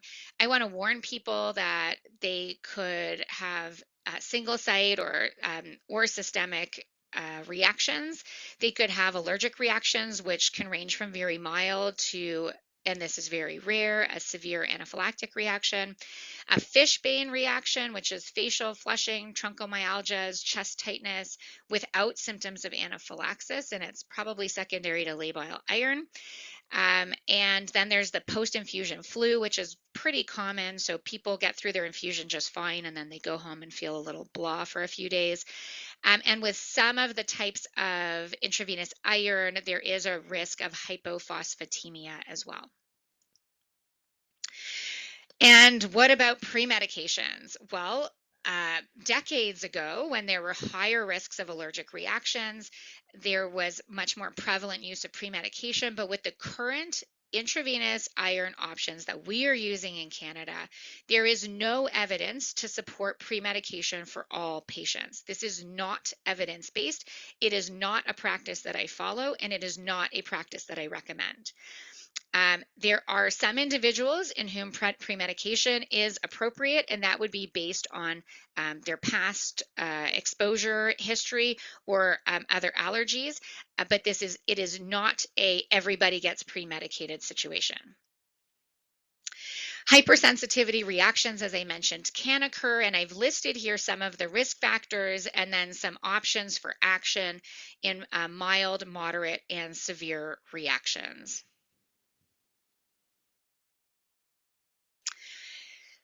Here are some dosing recommendations in terms of how much. So how much do you give? How quickly can you give it? What are you able to access for your patient? There's a modified Ganzoni calculation where you can calculate the iron deficit. The challenge with the Ganzoni calculation is that it doesn't take into consideration ongoing blood loss. You also need to consider the product monographs for the maximum doses, infusion time, and dose frequency. But in general, if someone has iron deficiency without anemia, I consider that they would need at least 300 to 500 milligrams of IV iron, if not a gram. Because their hemoglobin may be 120 and you say, oh, they're not anemic. But when you give them 500 milligrams, their hemoglobin goes up to 130 and they're still iron deficient. So maybe for that person, 120 for a hemoglobin was in fact their version of anemia, and their body wants to sit much higher. So it's really important to recheck after you decide how much to give. If someone has moderate iron deficiency anemia, maybe you're giving 1 gram, 2 grams to an individual. And if it's severe, maybe you need 3 grams or 4 grams. And again, it really depends. Is this person still bleeding? What are their needs looking like? Where is your target? And how are they responding to the treatment? I wanted to talk a little bit about IV iron in pregnancy specifically. This is a systematic review done on the topic where eligible studies included RCTs and also observational studies with different kinds of intravenous iron. And these were included regardless of the type of comparator to manage antenatal iron deficiency anemia. They included 47 studies, and they found that all the intravenous iron formulations led to improved hematologic parameters, but there was no evidence of improved clinical outcomes, maternal or perinatal. And rarely included in these studies, which points to a gap in the literature, is quality of life. Also, transfusion requirements were rarely included. This is another study that I stole from my wonderful colleague, Dr. Yulia Lin, which is a systematic review and network meta-analysis of RCTs in January of 2011 to February 2021. And what it showed is that IV iron is better than oral iron for an increase of hemoglobin at 4 weeks. The oral iron often results in GI side effects, and the side effects from intravenous iron were more local pain, irritation, and a very rare allergic reaction. This is a study that looked at, or a systematic review and meta-analysis, where they compared the effects on perinatal, maternal, and neonatal outcomes of IV and oral iron as first-line treatment of iron deficiency anemia in pregnant women. This included 15 eligible studies with almost 2,000 participants. IV iron improved maternal hematologic parameters at delivery. IV iron was superior in reducing need of transfusion at delivery. And the IV iron was also superior in increasing neonatal birth weight when there was, there was low or very low quality of evidence here. So there was, and finally, there was no strong evidence to support first-line IV iron over oral in pregnancy, but it was deemed to be safe.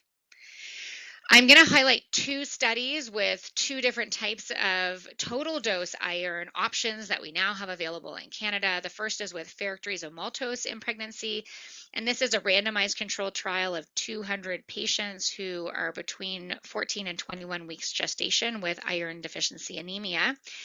And these individuals were given 1 gram of ferric maltose compared to oral ferrous fumarate daily. And the primary outcome was the number of patients who achieved a hemoglobin greater than 110. And they also included a number of very important secondary outcome measures. They found that there was significantly less anemia in the IV iron group at their time point. The mean hemoglobin increase was significantly greater with intravenous iron versus oral at different time points, with greater improvement in fatigue and quality of life with the oral iron groups at weeks 3 and 6, and that the incidence of treatment-related adverse events were comparable. A second study I wanted to highlight is ferric carboxymaltose in pregnancy, and this one had 590 women who were randomized between 27 and 35 weeks of gestation with a hemoglobin less than 100. These individuals were given up to 1 gram or standard of care, which was oral iron. The participants and infants were followed until 4 weeks postpartum, and the primary outcome here was maternal anemia at 36 weeks gestation or delivery, whichever came first, and neonatal birth weight.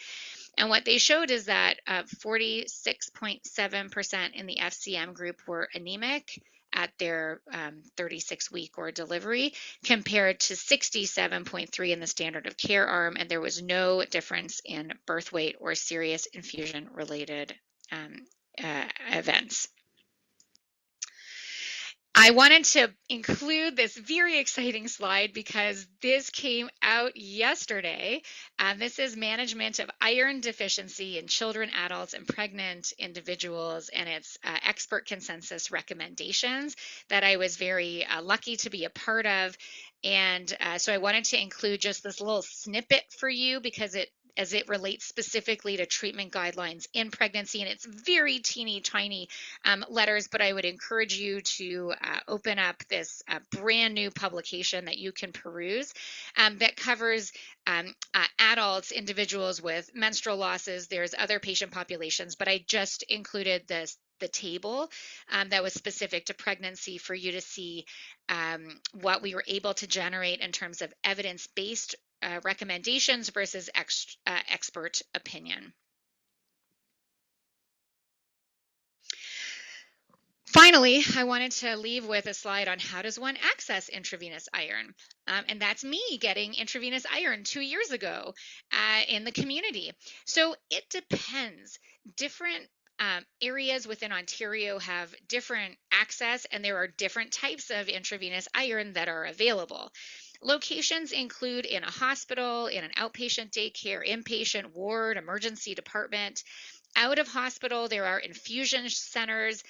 Some of them are supported through home and community care support services, and I'm extremely grateful to our local home and community care support centers, our nursing care centers, which are doing an unbelievable job of getting intravenous iron into the people who really need it in our Hamilton, Burlington, Brantford, and Niagara areas. We in this region are able to order this as a hematologist, as a different type of specialist, as a general practitioner. It doesn't have to be a specialist. We're able to order intravenous iron. Funding for some of the types of intravenous iron can be accessed through the limited use code 610 or through exceptional access program. Private insurance is able to cover intravenous iron. There's self-pay options and compassionate access. And again, I can't speak specifically to where you may practice because it may vary, but it should theoretically be possible to access IV iron in one of these locations for patients in need. I'd like to return to my cases as I wrap up my talk to look at this first case of this 27-year-old patient with a hemoglobin of 92. This is the type of patient that I think intravenous iron is an excellent option for. because this person couldn't even tolerate prenatal vitamins due to constipation. So I am not feeling optimistic that a trial of oral iron is going to benefit this person. But perhaps in a non-pregnant state or after this person is iron replete, maybe this is a person who can trial oral iron moving forward. But most prenatal vitamins have ferrous fumarate in them, and that's what makes people constipated. So those are some pieces to consider. And this person is already 28 weeks gestation. This person could give birth in the next 6 to 8 weeks, and you don't have that much time to get their numbers up. So I would really try to infuse total dose iron, so 1 gram and probably a second gram, maybe 4 weeks apart, and recheck numbers to see how we're doing. Case number 2 is a 34-year-old person who's really quite anemic. And this person has a different picture. This person is not nutritionally deficient. So their B12 is fine, their ferritin is fine. But what I wanted to highlight here is the case of an individual where this person probably has an underlying chronic non-immune hemolytic process, so like hereditary spherocytosis or pyruvate kinase deficiency, something that just isn't compensating as well in pregnancy. And I have a number of these patients in my clinic who, in the context of pregnancy, need a few units of transfusion to get through their pregnancy. We have a conversation. There's no alternative that I can give these individuals to get their numbers up. They can feel pretty lousy, but in a non-pregnant state, they'll tick along at 115 for their hemoglobin with maybe a retic count of 500 as their baseline, depending on their underlying abnormality of their red cells.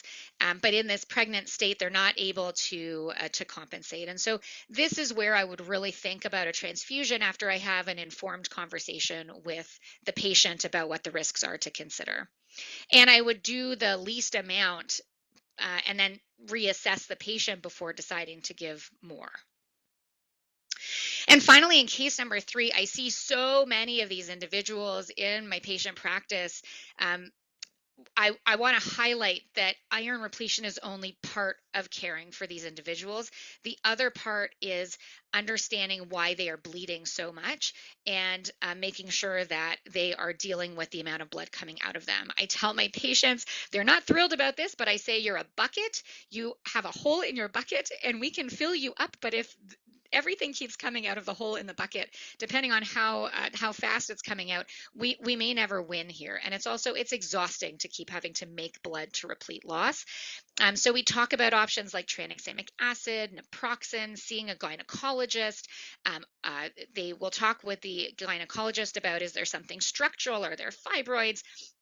Is there a hormonal option, an intrauterine device that's appropriate for this person that can make the bleeding less or stop the bleeding? And then at the same time, we can consider infusing intravenous iron into this person to get the numbers up. She has been doing a great job of ferrous fumarate, and it's just not cutting it. Once the bleeding has been settled, figured out, and stopped, again, maybe if this person was able to tolerate ferrous fumarate and needed it in the future, they could certainly revisit it. But for now, I would view this as a failure of oral iron and an indication for IV iron. So finally, some take-home messages for you. Anemia is common in individuals with a uterus. Iron deficiency is the most common cause, which is why I spent a long time on it in my talk. Consider screening for anemia and iron deficiency in pregnancy. Iron deficiency and iron deficiency anemia in pregnancy is very common and can have negative clinical outcomes. Treatment of iron deficiency requires iron repletion, and we only use blood for hemodynamic instability or those with special circumstances. IV iron is effective and safe in general and in pregnancy, and prescribing IV iron does not require a hematologist. I'd like to say thank you to Dr. Yulia Lin for agreeing to do the live Q&A. And I'll leave you with this question: why transfuse blood if you can make your own? iron, it's very good. And I also want to give a shout out to all the people who are part of my IV iron learning and my day-to-day practice, and my ability to research these topics as well, which is truly a passion. And I'm inspired by so many what I call my iron heroes out there. So thank you very much for your time.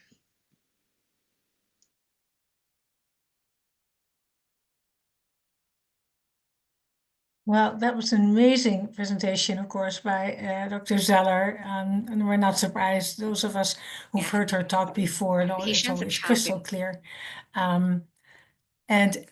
So I wanted to thank Dr. Zeller, even though she's not here right now, for that wonderful presentation. And I think after these two first presentations, if you weren't already an advocate for assessing these patient groups, so pre-op patients, patients who are pregnant or of childbearing age, and patients with unexplained fatigue, they really need assessment for iron deficiency and treatment, even if they're not yet anemic. So wonderful overview for that. I just wanted to take a second or a minute to introduce Dr. Julia Lin. She will join us later for the panel, but I just wanted to read out her bio for those who don't know her yet.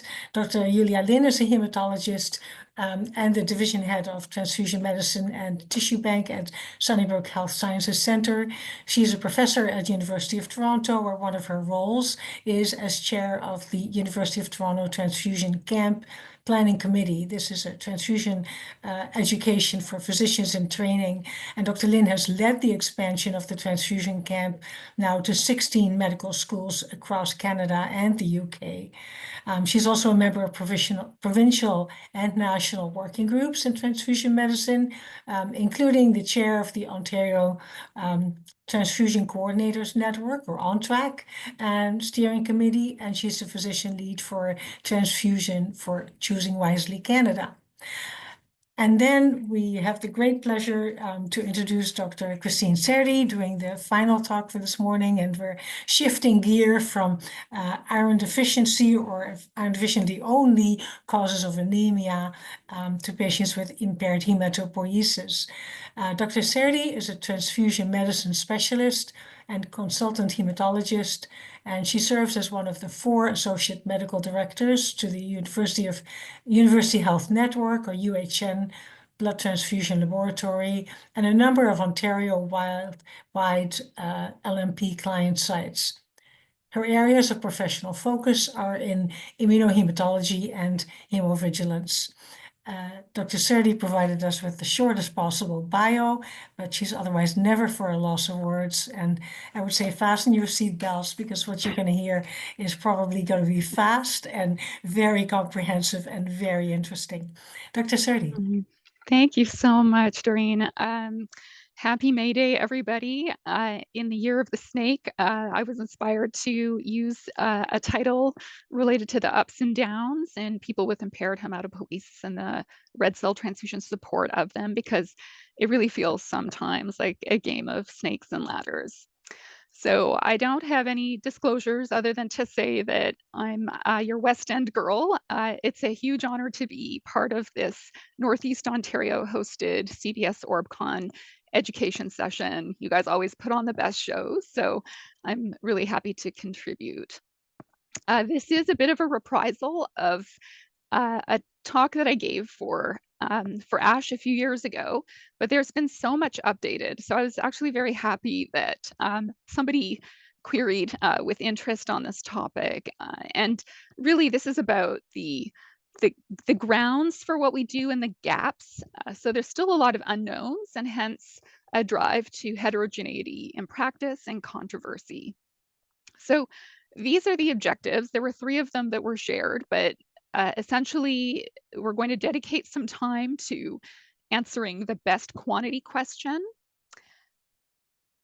talk a bit about the pre-medication debate, so, grooming the patient for their sitting. And then finally, we have amazing products, and many of them are already engineered for best possible safety. But the thing that's kind of tempting in our hands is different depths of matching.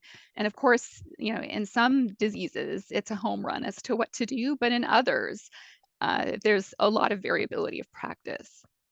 So in homage to the human body, 37 trillion cells, most of us actually consist of our red cells, and that's even in bone marrow failure states. But in a person with a normal hemoglobin, 2 in every 3 of our cells is an erythrocyte.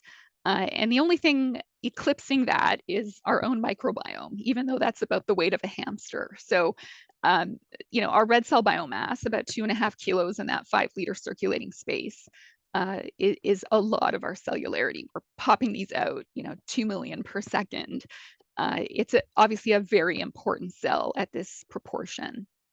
And when you scale the red cell biomass to a 45% hematocrit, so someone with a hemoglobin in the 140, 145 range, this bestows upon blood an oxygen carrying capacity that is 67-fold times that of water. So it essentially turns our interior liquid selves into that which is the equivalent of air. We're these multicellular complex eukaryotes that are almost as air accessing as amoebas, which is pretty wild. So, in a person with a normal hemogram, when you're scaling the red cell count to the platelet count to the white count, again, just by ratios, you get a sense of this relative abundance as well. And this explains, and this is helpful for learners, why a bleed disproportionately tanks the hemoglobin level relative to the other cell counts.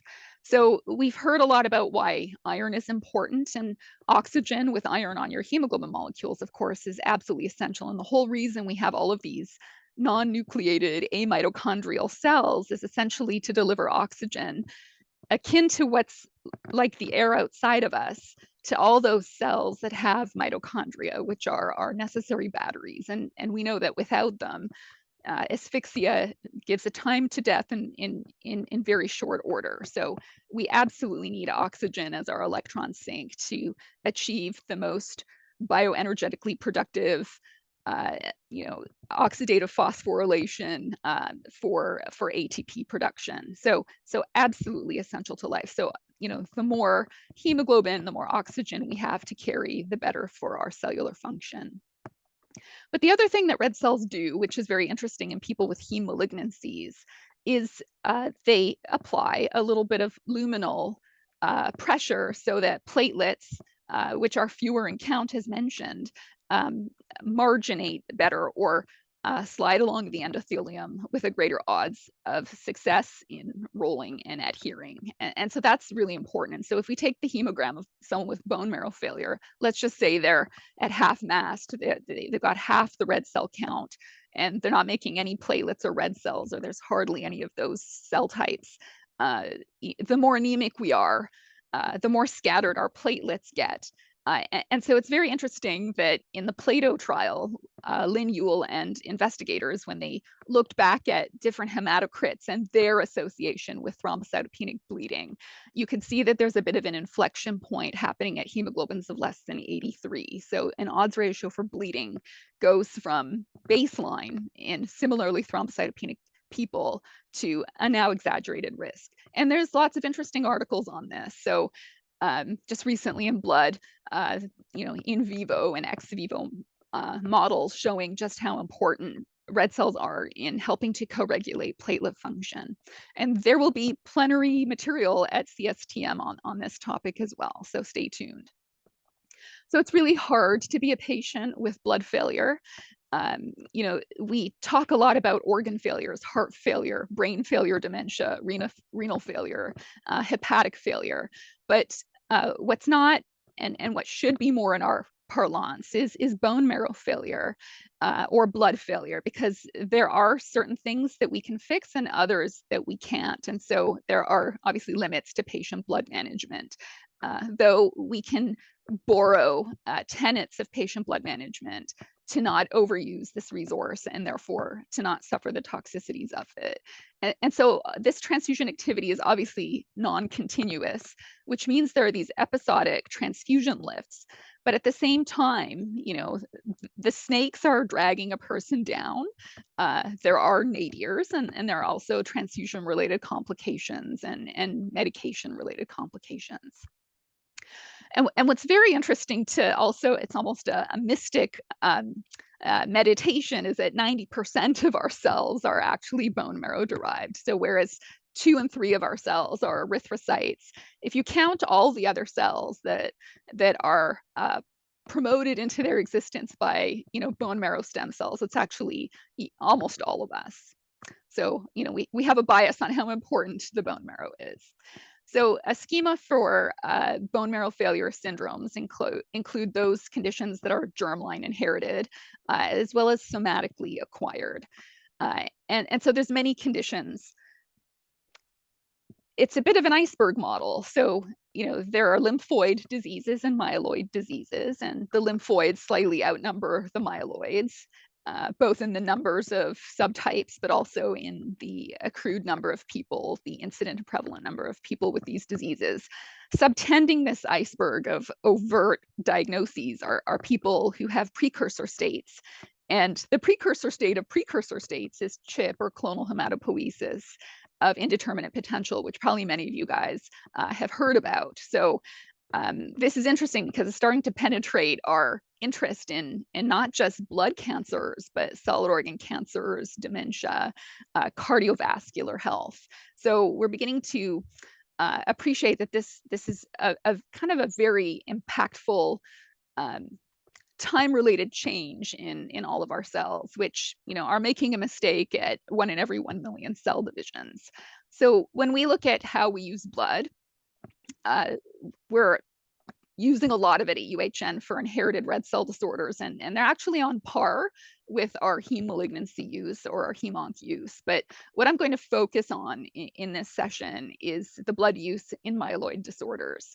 And I just want to point out there's a bit of a chicken egg point here, because some people have a background risk factor that is genetic, but then they somatically acquire, a second hit or a loss of heterozygosity or a series of mutations. And some people are closer to cancer than others. And so this is all kind of actually very blended together if we were to unpack ourselves with a lot of genetic detailing.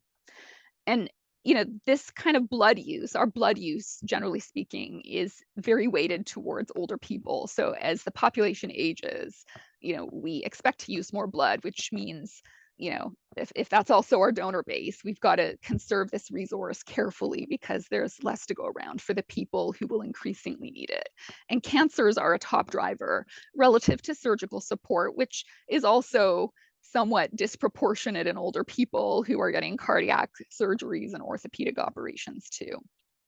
But if we look at heme malignancies, ScanDat showed us that it's really the leukemias and the myeloid states that disproportionately use blood among the heme malignancies, and the counts are anywhere from 30 to 40 platelet doses within 2 years of a diagnosis, and that adds up to tens of thousands of dollars. So over at Princess Margaret Hospital, where we have some 400,000 outpatient visits per year and 600 to 800 new heme malignancy diagnoses per year, we've got a big drive to blood use. And a cancer hospital's footprint kind of looks like this. So, out of our 3 sites at UHN, Princess Margaret is consuming about 1/4 of our products.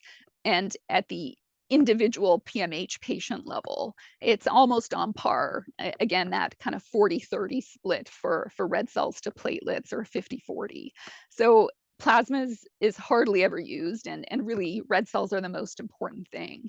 And if you look at heme malignancy people, a lot of the care is parked on an outpatient basis. These are conditions that aren't going away. Yeah, there's induction admissions, and yeah, sometimes there's BMTs, but a lot of this care is on an outpatient basis. So that means that these people are kind of exiting the evidence zone, which has been very concentrated on the inpatient context. And these are people who, therefore, when they're fending for themselves at home, have higher performance demands and need to be kind of hemoglobin energized better than the person who's just lying in bed. They don't have the grace of a lab to test their hemoglobin level a few halls and walls away, nor the blood bank to be that close to them. So if we look at red cell use at Princess Margaret over time, clearly there's differences in patterns of use. So if you look at inpatient use, over 95% of the patients trigger at sub 80, and the medians are actually in the sub 70 range. And this consumes about 13% of our red cells. And that's very different from outpatient use, where a lesser proportion, still pretty good, 80% are triggering at less than 80. And the medians run higher, which is no surprise for our outpatients.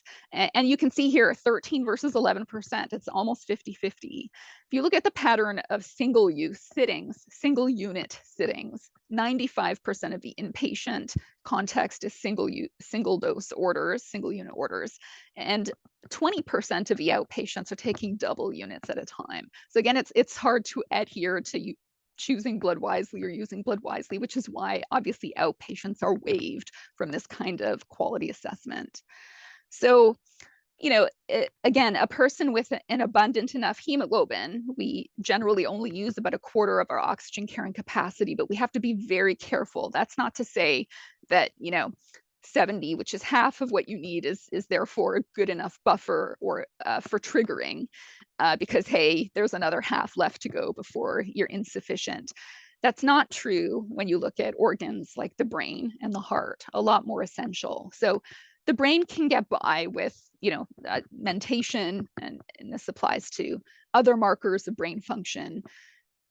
Our oxygen extraction ratio is about 1/3. And if you look at a working heart, a hard working heart going up a set of stairs, the oxygen extraction ratio is 2/3, which means that for some people, a hemoglobin in the 90s is already ischemia inducing, even if they might have normal coronaries. So we just have to be very careful about regional hemoglobin or oxygen demand, because it is very organ specific. And so we're in an era where we've got, you know, now these boutique products are, anything that's yellow stuff is pharmaceuticalized and pathogen inactivated for the most part, with much reduced risk. But still today, most of what we use, 2/3 of our dispensation activity at UHN, is still the lowly erythrocyte. So, you know, we've got persisting risks because we don't have as many mitigating tactics. And indeed, our red cells drive about half of our transfusion reactions. And, you know, what we're disconcerted by in the literature is more and more concerns being expressed about risks that we might not have thought about, like cerebral amyloid angiopathy. So, you know, what are the pros, cons, and evidence for the best quantity to give? So this is a polling question here. 66-year-old female outpatient. She has CML on a tyrosine kinase inhibitor. She's got a hemoglobin of 70. She had percutaneous coronary intervention for coronary artery disease 6 months ago, presumably fixed, but she's still on dual antiplatelet agents, so a risk for bleeding. And she has this non-hemolytic reticulocytosis at 200 with hyperferritinemia and a normal transferrin saturation. And on top of that, she's made an anti-Duffier after 5 prior red cell units, maybe 2 or 3 years ago.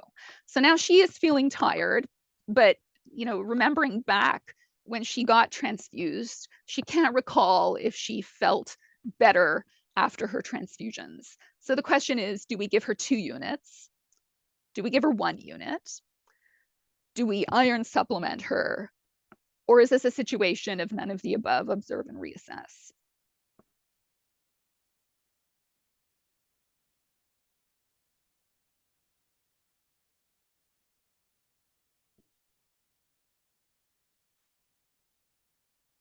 Okay, is the audience able to see the poll? It's dynamic. I see the blue bars moving.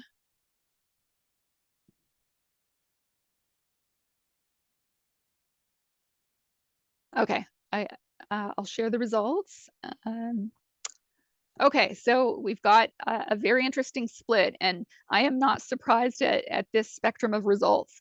It's very similar to what I've seen in different deliveries of this presentation.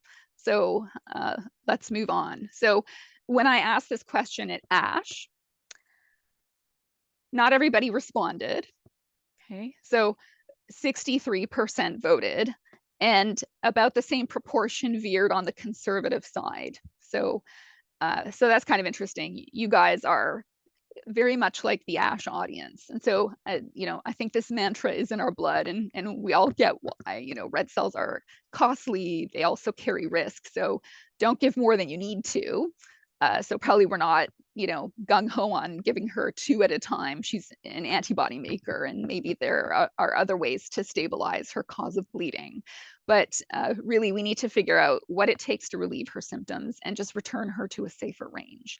So again, she's an outpatient, and it's these outpatients with heme malignancies, especially if they're becoming chronically transfusion dependent, if her CML is progressing, where, we may not be able to stick to that ideal expectation of triggering at 70. So, a similar slide was shown by previous presenters, but what I'm just trying to point out here is we've got different names for the different ranges, and there's really 2 dimensions to this question. There's how low you trigger at, and there's how much you give when you sit. So, unfortunately, we're still stuck on hemoglobin concentrations, and that's really old tech. But, what's old is somewhat new if we look at now the validity of symptoms and signs, or the recognition of patient-centered outcomes, patient-reported outcomes, that there are validated inventories that are reproducible, that kind of give more weight to those symptoms and signs. Though, from studies, they're not easy to implement rigorously all the time in all visits. And there's new technologies. So instead of just asking how much hemoglobin there is in your bloodstream, how well is what you carry, what you're oxygenating by your lungs, what you're delivering by your cardiac output, how sufficient is it for tissue use? Do you have regional areas of starvation?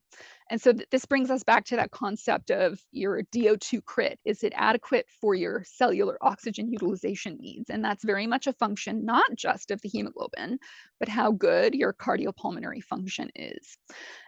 And so, some have joked that this whole question on triggers has been meta-analyzed to death. And if you look at, over 20,000 patients in systematic reviews and meta-analyses, you see no difference in mortality, although this is not comparing not giving blood to giving blood, just giving different amounts, like 50% versus 80%.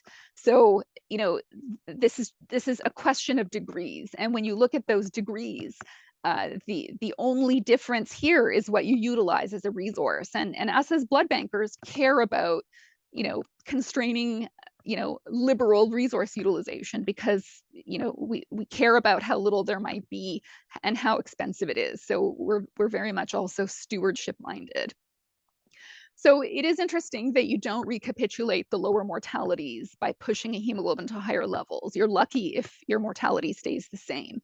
So if we believe that, we really have what it takes to say no. And if we adopt this, the number needed to treat to cut down red cell inventory use is the number needed to treat is only 2 to cut inventory use down by 50%. Now, if you look at this mortality curve, the other twist here, though, is that sometimes, and in some subgroups, and it's already bad enough that the mortality isn't improved by pushing the hemoglobin up, but in some subgroups, the risks actually increase. And so that also leads to the question of how much is that intrusion, an uncoupling or an undermining of what the patient is better left to, physiologically adapt to. There's a range at which people have an adaptation, and you don't have to fiddle with it. The art is trying to figure out where we need to intervene, because you can only compensate so much. And the $1 million question, of course, is if the outcomes are not better, is this, when we give blood and we're not seeing something good happen, like, what's the mechanism? Is it immunologic? Is it biochemical? Are there other things going on? And we don't know the answer to all these questions. So again, because there's so much uncertainty about this interference, why do 2 if 1 will do is a really important second theme. So to use less in that sitting. And the number needed to treat is only 1 to cut down your inventory use or your momentary blood use by 50%. So these 2 things have incredible impacts. So let's just very quickly go through some of these trigger dose studies. This is literally like flyover territory. And the only reason I'm illustrating this is to see how small these studies are, right? So we're looking at Netherlands and Switzerland, very small numbers for liberal and conservative arms. And, you know, everyone's got a different definition or trigger point, but in these two are retrospective trigger studies, no differences.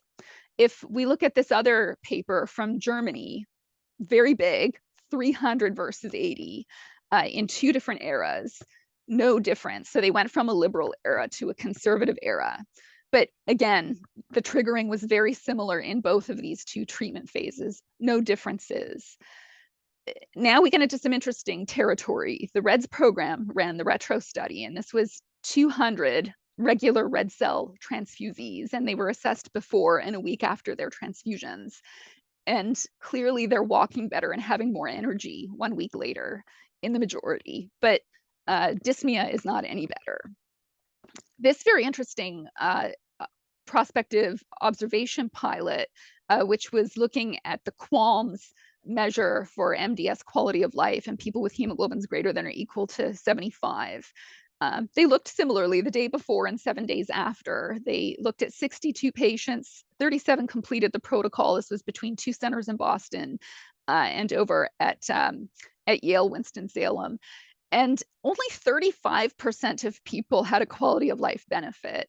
And so the big question is, what, like, can we identify who the 65% are who don't benefit from triggering at this particular quote unquote more liberal or generous range? So it would be nice to figure out who we really need to use blood in. So the other thing that happens in the literature with MDS is these unfinished studies. A goal to enroll 200, you know, just a handful enrolled. And then, you know, both in Netherlands, and then this other competing study where they didn't even report what they managed to try. So let's get into prospective RCTs. So Amy DeZern over at Johns Hopkins published a really nice RCT looking at 30 versus 60 for liberal versus conservative, and there was no difference. And then, you know, and this is one of my favorite studies, the TRIST, because it was looking at day 0 to 100 for transplant patients, auto and allo, it meant that there was a lot of outpatient care. What's in contrast with a lot of the previous studies is that, you know, they're looking at leukemic individuals who are inpatient. So we get a better sense of what's going on here, and really rigorous parameters of assessment, with primary being quality of life, but no difference in any outcome, no matter how you cut it. So going to aligned designs, these are the two power punches. You've got Simon Stanworth at Oxford in the RED study, and Yulia Lin and Rena Buckstein with Enhance RBC. Same design, very liberal arm, and a pretty standard of care conservative arm. Small improvements in quality of life, but no safety differences. But look at how much higher your ferritin is with the liberal approach, how many more visits you have to take, and 5 extra units of blood in your 12-week enrollment experience. So these are interesting values, and again, I use the word values deliberately because your decision on how to interpret this is very much values based. So let's then take a look at TRIX 3. This jumps out. There's in oldest people in cardiovascular surgery patients, and this is a mega trial by comparative standards. You have a restrictive threshold better in the oldest of your patients, which aligns with the age group of the people who usually have MDS. But then let's look at the last 6 months. A whole bunch of red flags for restrictive disadvantages. So the reality trial, which was looking at cardiovascular surgery, was published in 2021, which didn't really show any difference. But then a reanalysis was done where the curves flipped. And really what settled this, or maybe didn't settle it, but added some intrigue to the situation, was the MINT study, which enrolled 5 to 6 times as many people as the reality trial. And here you have a glimmer of a signal of maybe an advantage in triggering more liberally, a lower primary outcome in people with MI. And then, again, speaking to heart and brain, you've got 3 brain studies that then come out, one after the other. And they've got a mixed series of results, but one is kind of equivocal. You've got maybe some beta error related confidence interval width, but numerically a 5% difference in the 2 arms, favoring the liberal strategy for brain protection, disability, and related outcomes. And then in the TRAIN study, you have a clear advantage for the liberal. And then in Sahara, you have some equivalency. So how do we process this? If we care about the older person's brain and heart, which themselves might have some age-related compromise, is it right to be very conservative? So this paper really upset me. I don't know how many people have read this. It doesn't have a very high altmetric rating yet. And I put the text up here, not because I expect you to read it, but this wallpaper here to me has maybe the most disconcerting quotes.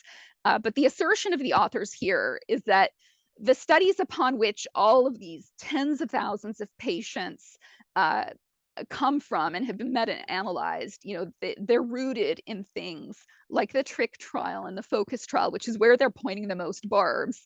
And they're asserting that these trial designs were flawed, and the reporting and analysis and interpretation could have been done better, and that these things all got cloned. So of course we're going to see the same quote unquote reassurance signal on conservatism. And so the thing that I'm curious to see with the publication of these papers and this kind of perspective piece is the pendulum going to swing in the other direction?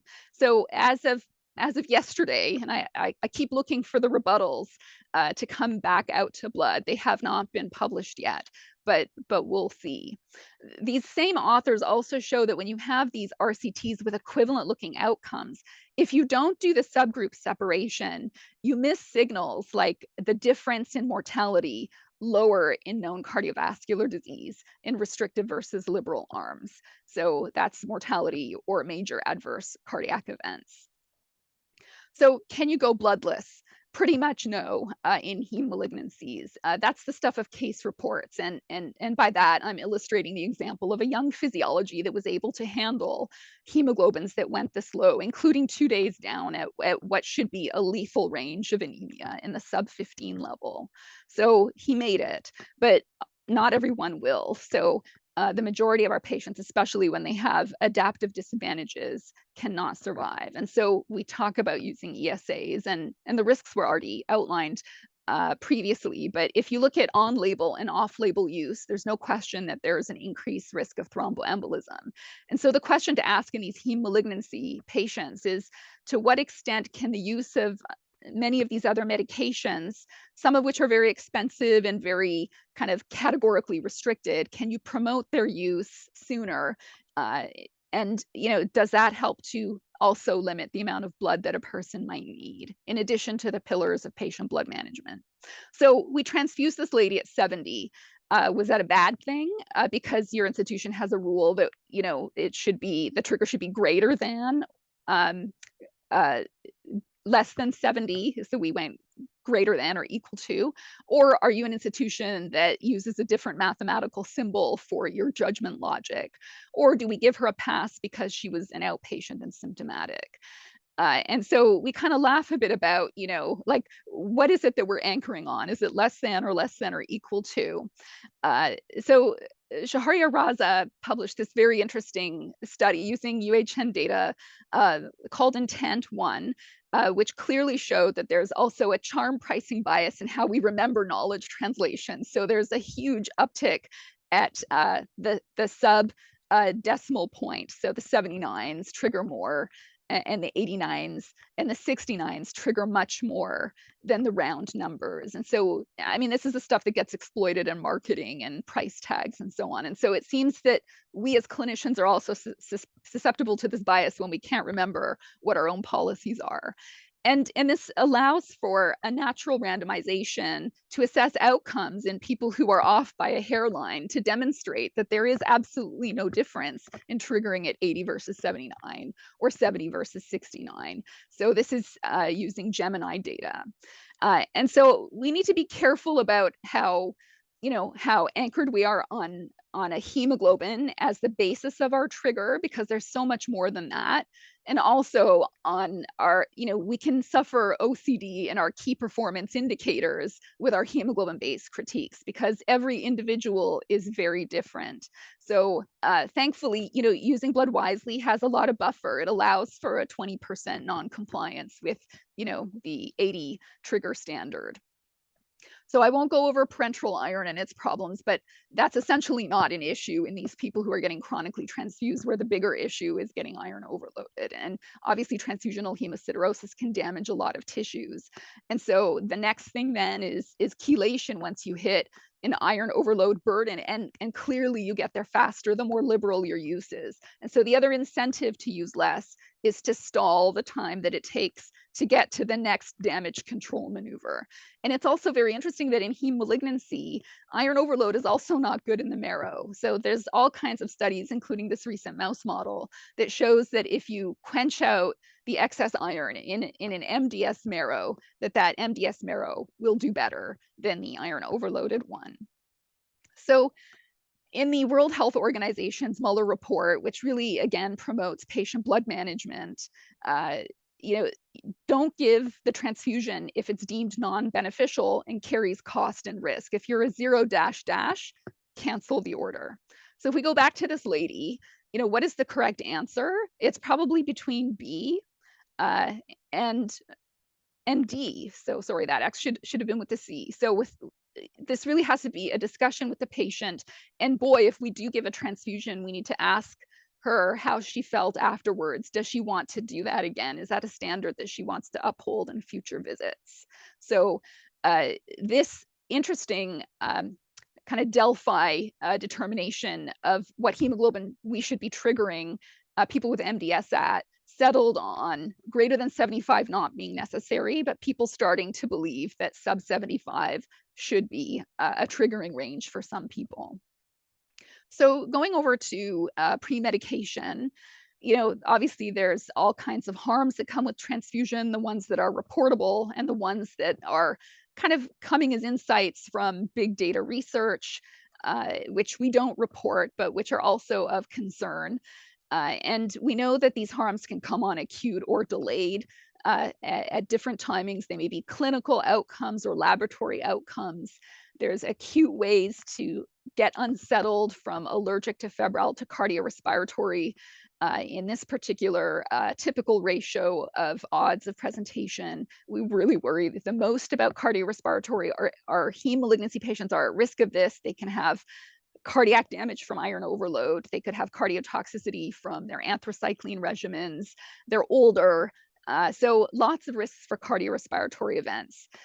When we look at our heme malignancy patients, Princess Margaret, although it uses 1/4 of our blood, represents 50% of our reaction referral load. So that's a doubled odds. And because half of these sittings are outpatient, they can be very disposition escalating too. So it's very impactful, if we're giving more than what we need. And so our adverse reaction rate is shown here. It's about 0.3% or 3% if scaled by the number of unique recipients. And that's very similar to all of our hospital relationships across the LMP network, reporting in this band of between 1%, 1 in 100, and 1 in 1,000 by component dispensation denominator. So you can talk about a 90-10 rule. 90% of the time, nothing goes bad, but 10% of the time, something adverse will happen. And 5 to 10% of the time, that adversity will be something severe. Much of the infectious hazards have been brought down, with the exception of the residual bacterial risks in red cells, refrigerated though they are. And if we look at the severe, 90% of our severe events are quantitatively rooted just in having given too much. So again, if TACO is our biggest concern, if it's in the league of one of our commonest reaction archetypes and it's the most severe among them, we really need to do better here. And I would be remiss if I didn't mention that TIS is having some of its dimensions cut down by some recent sunsetting decisions at FAC, where the interest is only in, product quality and not process, or not the unique immune biology of a person. And so, we're going to be having a loss in being able to count things like TACO or sickle cell related hyperhemolysis, or the person who had PTP.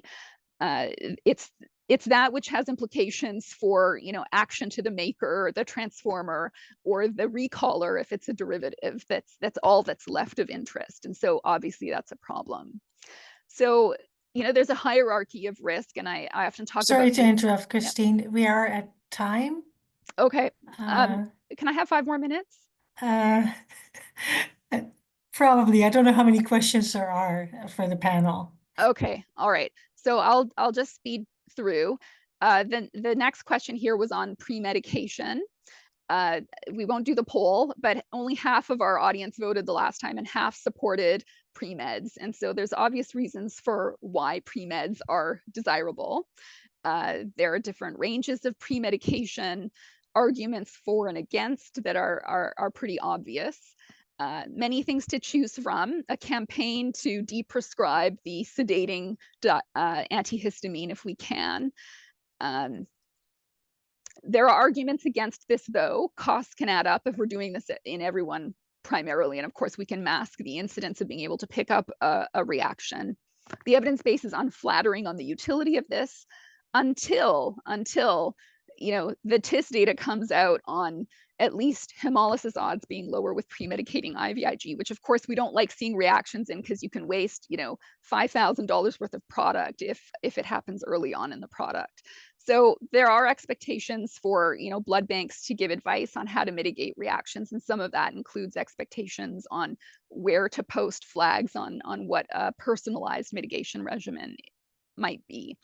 And so this lady had an FNHTR with her transfusion, but what we don't often know about patients is how rattled they are by having suffered that. And also, the intrigue of the risk of enhancing alloimmunization odds after an FNHTR.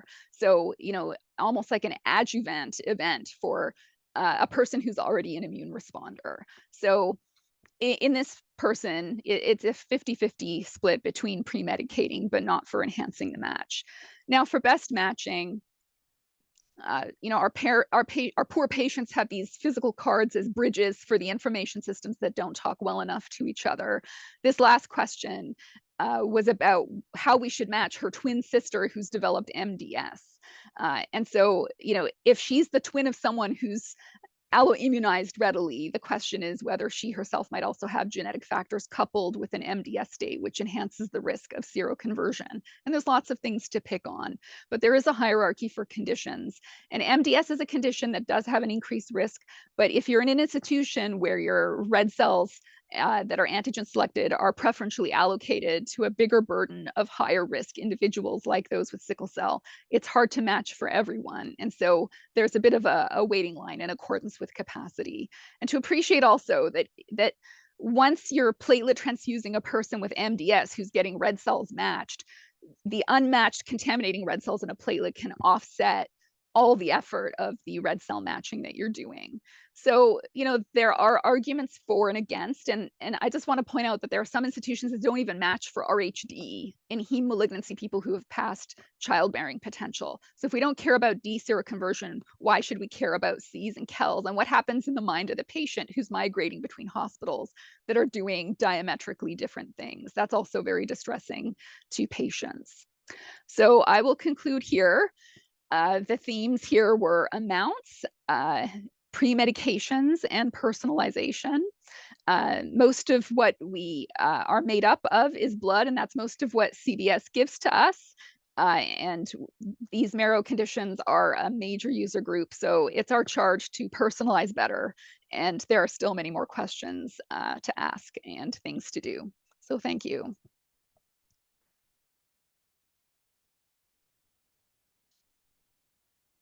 Thank you very much, Christine, for that amazing and whirlwind overview, and for us all to recognize how many things we don't know yet and how many controversies there are as well.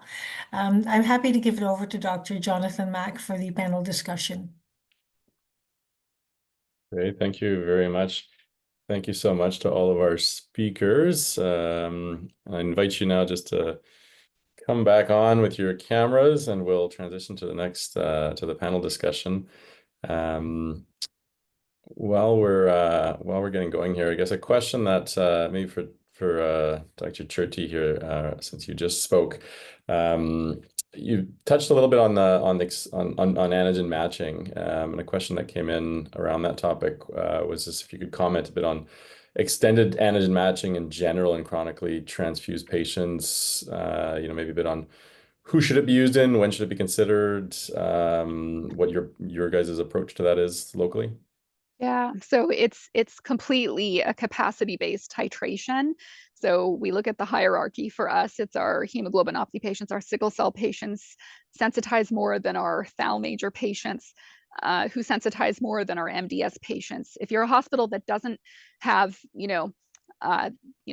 40% of your red cells used by a population like that, then there's some opportunity to use that which is labeled on your shelf for the next, hottest subpopulation in line. And so in Toronto, at a partner hospital where they may not be, engulfed in the care of hemoglobinopathy patients, it is feasible then to match for MDS.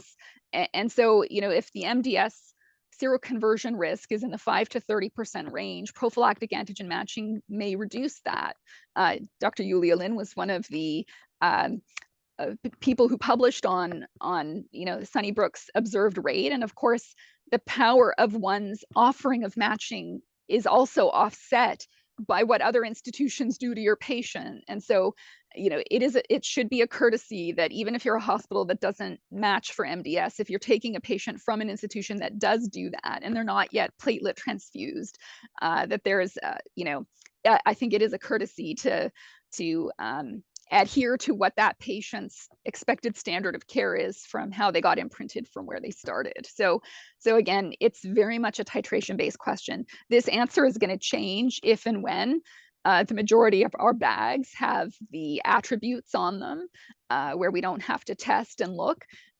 But to the extent that our inventory can support that with knowing what the attribute is without having to expend a lot in phenotyping is the extent to which we can prioritize what we know is extendedly profiled to those who are in the hierarchy of seroconversion risk. Great, thanks so much. A question that came up in the chat, and I think Dr. Amir, you had replied to it in the chat, but I think it is an important question, so just wanted to spotlight it. You mentioned in your talk about active sepsis being a contraindication to intravenous iron. Could you just speak a little bit about why that's considered a contraindication, and maybe more broadly, if there's any other contraindications that you consider for patients that are getting IV iron? This has been demonstrated by a number of studies that when you give intravenous iron, patients who already have active sepsis, their condition can worsen. Bacteria thrive with iron. That's probably why in the microbiology, when we do culture, we use sheep blood. So bacteria loves blood because of the presence of iron. So it makes sense. But I want to put emphasis on the word active. You might want to take precautions for previous, depending on the duration and depending on how successful you are treating the sepsis. So, but that's what we have. The evidence does show that it gets worse with active sepsis. Great, thanks. Sticking with the preoperative population, locally at your center, what are the timeframes that you guys are seeing patients preoperatively, and what do you think is the ideal timeframe that patients should be referred for evaluation assessment? Like how how much time should we budget in, I guess, for these patients who need to have a preoperative assessment to effectively manage them? Anna, you can go ahead. Yeah, at minimum, we'd like to see these patients 4 weeks beyond their surgical date, at minimum. But oftentimes we find that is not the case, and we're seeing patients within 4 weeks of their surgical date, sometimes within 2 weeks, sometimes within a week. But I think regardless of the time frame, that we advocate for increased time frame, and we do have strategies in place in hopes to increase the time frame between seeing the patient and their surgical date. But regardless, I see benefit of seeing the patients before their surgical date, however early that can be. Yeah. Great, thanks. What's the approach used for your center for screening patients preoperatively for referrals? Is it all surgeon-led? Is it a pre-op clinic-led initiative? How are patients identified to then be referred to your program?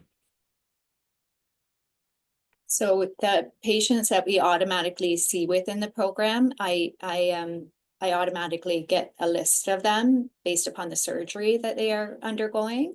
And the decision to who we screen is based upon the patients have high prominence likelihood of having preoperative anemia.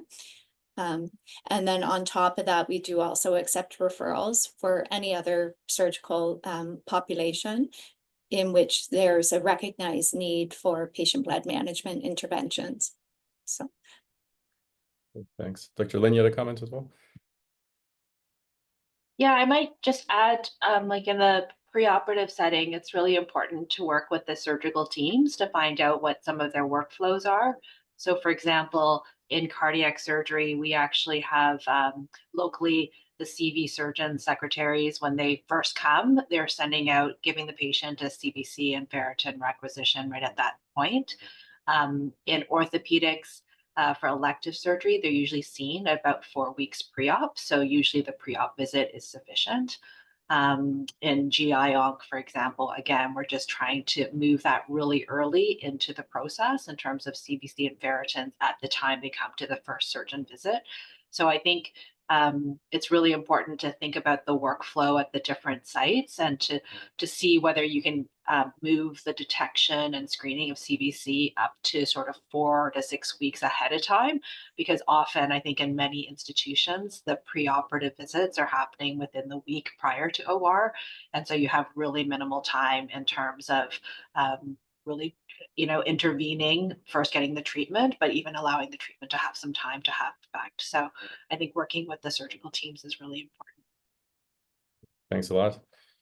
Maybe a question for all three of you, just around the issue of pregnancy and talking about preoperative screening, I guess. Do your centers use iron screening in their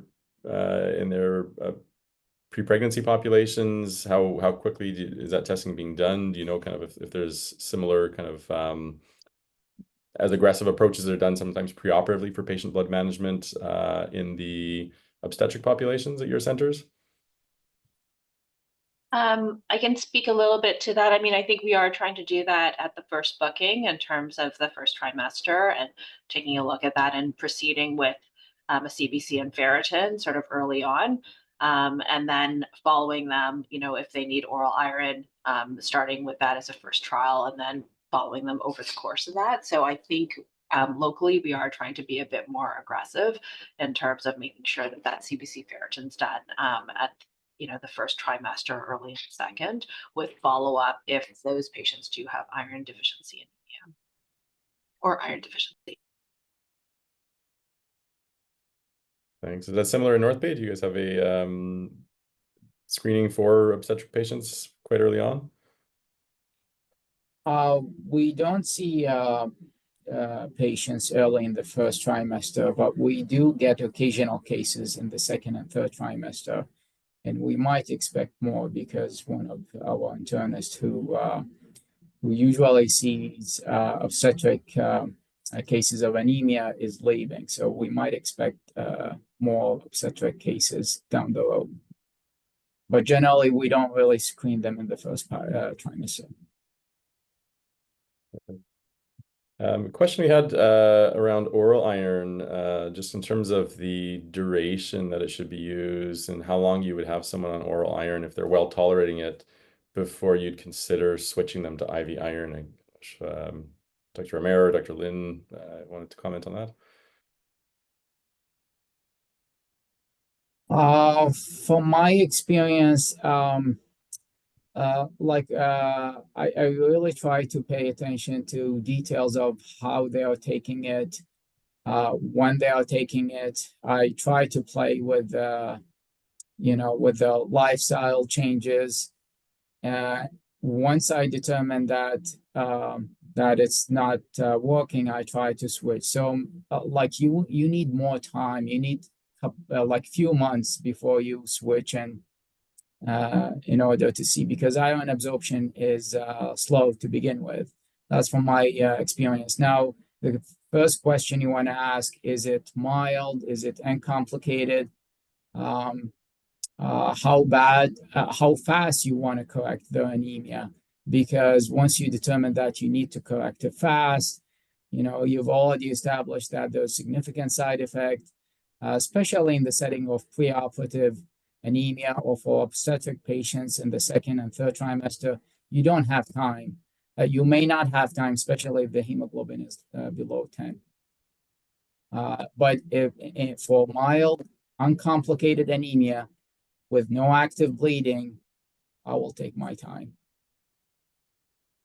Yeah, I might just add to that agree totally. It depends on the baseline starting hemoglobin. In general, I would usually recheck in a month after oral iron just to make sure there's some improvement. We should be seeing at least sort of 5 to 10 points improvement in that. If there is no improvement, then I think at that point either they're not absorbing or their losses may be, outstripping the gains that they're having from the oral iron, and I would be considering IV iron. And just like Ali mentioned, if they had severe iron deficiency, then I'd probably be moving a little bit more quickly. Often, I will say, and this is of course off label, but in the setting of preoperative settings, we often will move to IV iron because we have such a short lead time. So we have sort of 2 to 4 weeks. So we don't generally do an oral iron trial in that setting. Again, we try to do some education around, family docs trying the oral iron, when they refer to orthopedics, for example, just so that by the time they see us, they've had a good trial over oral iron and we can move more quickly to IV iron in those cases. Thanks. Okay, sticking with the IV iron, Dr. Zeller mentioned in her talk about the use of monoferric in pregnancy, and there's some early data, I think, to suggest that there may not be harms to that. What are your thoughts on the safety profile of a drug like monoferric during pregnancy, postpartum, and is there any special fetal monitoring that you'd consider necessary after IV iron is given in that population?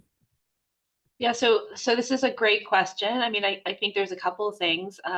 One is that the monoferric product monograph has been changed as of 2025. So it has been changed for the special populations of pregnancy, where previously it said it was not indicated or was sort of contraindicated.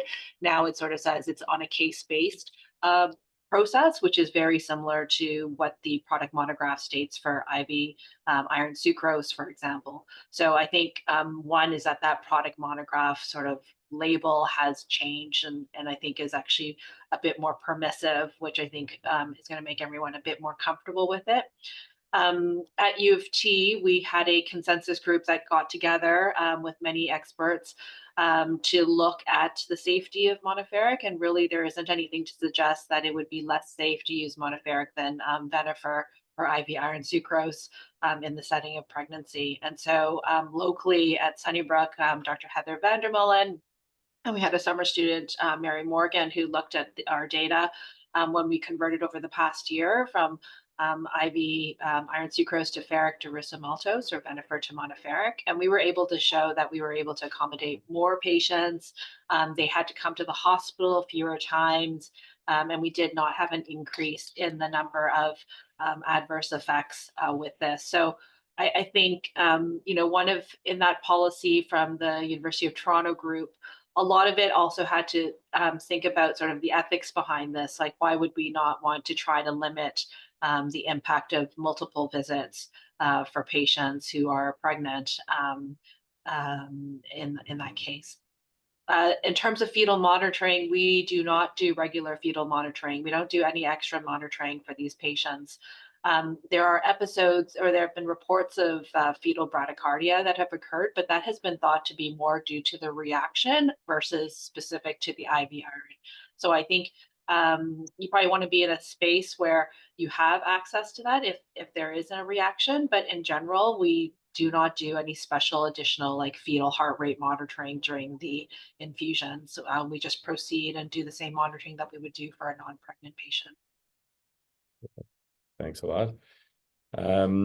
Question for Dr. Cherty. You talked a bit about disease-modifying therapies, and I think the current paradigm, and at least in MDS, is that disease-modifying therapies are kind of reserved for more advanced states of disease. One of the audience questions we had was just around what are the considerations when deciding to initiate sort of more of a disease-modifying therapy versus red cell transfusions? I guess, do you think that current paradigm is appropriate? Is there a need to consider initiating disease-modifying therapies more earlier on? Just touch on that. It's very hard to answer that. I mean, access is going to be constrained if it's specifically relegated to a subtype of MDS that needs criteria to gain access. But if you're sitting on a patient who, you know, might be harder to transfuse or wants to be transfused more conservatively because they're not feeling any benefit, if you've identified that subgroup that is only getting harm or no benefit, I think there's an argument to kind of advocate for the kind of the way we do when we try to get access to expensive off-label or on-label medications for hematologic conditions where it seems biologically reasonable to try that thing out.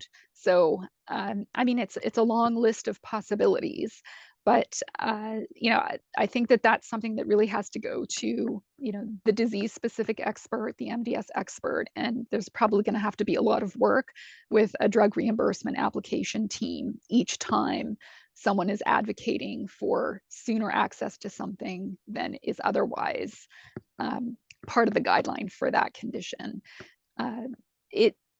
It's a very good question because, you know, the argument is always going to be, well, you know, it's very expensive. Our P&T committee won't authorize it, and that drug just can't compete with the cheaper cost of a transfusion in the lens of the hospital. So, you know, I mean, we run into this problem all the time with IVIG over rituximab, right? Or the temptation to use a red cell instead of intravenous iron, right? It's all too simple to resort to a blood product due to how that stuff gets funded or provided to hospitals. Yeah, all of us as taxpayers at the end of the day are still paying, which is why, you know, watchdogs like OrbCon are so essential to make sure that the adverse or the disincentives or the perverse incentives to misuse are not, you know, proliferating. But it's difficult. I mean, how do you, I mean, it took long enough, right? Look at all the debates on the cost effectiveness of an ESA. If an ESA decreases the amount of blood that you use, but you still use some blood, you know, who's going to make that cost effectiveness argument for its off-label use? It's very case specific. There are situations where, okay, we'll throw in the towel and we say, maybe it's not more cost effective, maybe it's cost comparable. But having said that, this is a patient who just doesn't have access to blood, and nobody questions it at all, right? If it's a Jehovah's Witness where that restriction is absolute. And so I think we have to see each individual personalize in our advocacy for something on a spectrum that isn't going to give you an absolute advantage, but which may offset something which isn't doing the patient very good. So yeah, you can't get through a bone marrow failure state without transfusion. But the question is, can you cut the amount that you use by half? maybe, and maybe you can cut that half by another half by using something, but you know, the right hand does not talk to the left hand with respect to the budget handling. So these are very difficult situations, and you know, I'm sure everyone who's a physician on this webinar has spent many an hour filling out applications and rebuttal letters for rejected drug applications. We're doing this all the time to try to minimize the amount of blood dependency. You know, every iron deficiency that you treat is a prevented future transfusion from someone who is on a trajectory to critical anemia. I think we need to celebrate every time a hemoglobin gets lifted up in a transfusion sparing way, because it is tragic when, you know, the quote unquote train wreck comes in with the hemoglobin of 50 and the MCV of 60, and you know, inability to tolerate the symptoms. It's very heartbreaking, but you know, we're pushed into a corner, no question, of all too easy blood overuse when there could be alternatives. Unfortunately, many of the medications that help us conserve what we use are so expensive. Great, thanks a lot. You touched nicely on your talk about thresholds and the use of hemoglobin thresholds for guiding transfusion decisions. I think you've presented a lot of nice thought-provoking data around, particularly around the lack of evidence in sort of the outpatient setting. What are your thoughts on how that literature should be applied to the outpatient setting, if it should? And, you know, are we at a time where we should be moving away from hemoglobin thresholds and looking more at patient-specific responses, evaluating response to transfusions, and sort of anchoring less on hemoglobins in general for that population? Yeah, my short answer to that is yes. I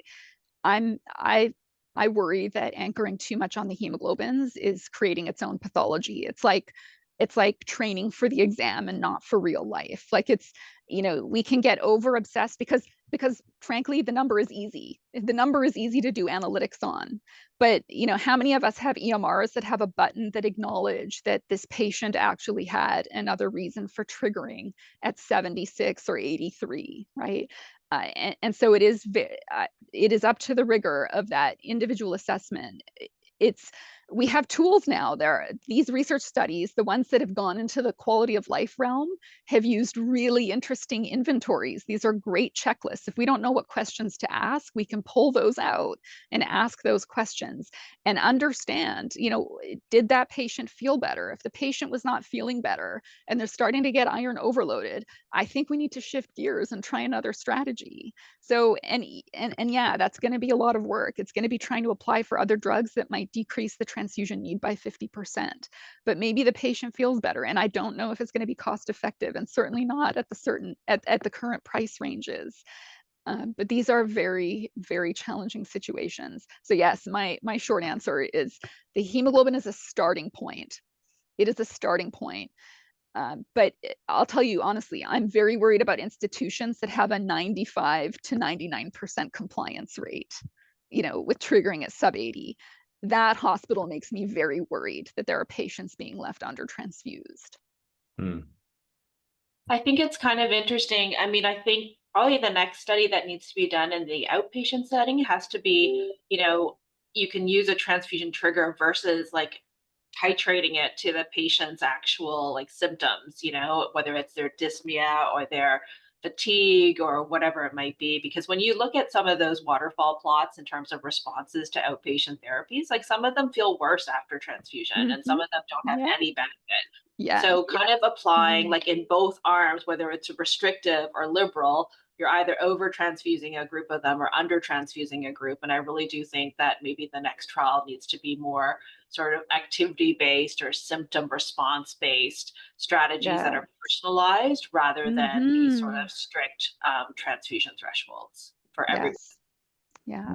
Real life care is patient inspired and patient tailored and incremental. And so you're not going to get the right answer the first time, but it's a learning experience. And so we do have to, it's a progressive kind of patient specific intelligence. And so you can't just cross-sectionally mash everyone together in an ecological type study to know if you're getting to the right answer. Because again, the subgroup that would benefit mashes into the subgroup that gets harm, and then it all comes out in a wash that looks like no difference.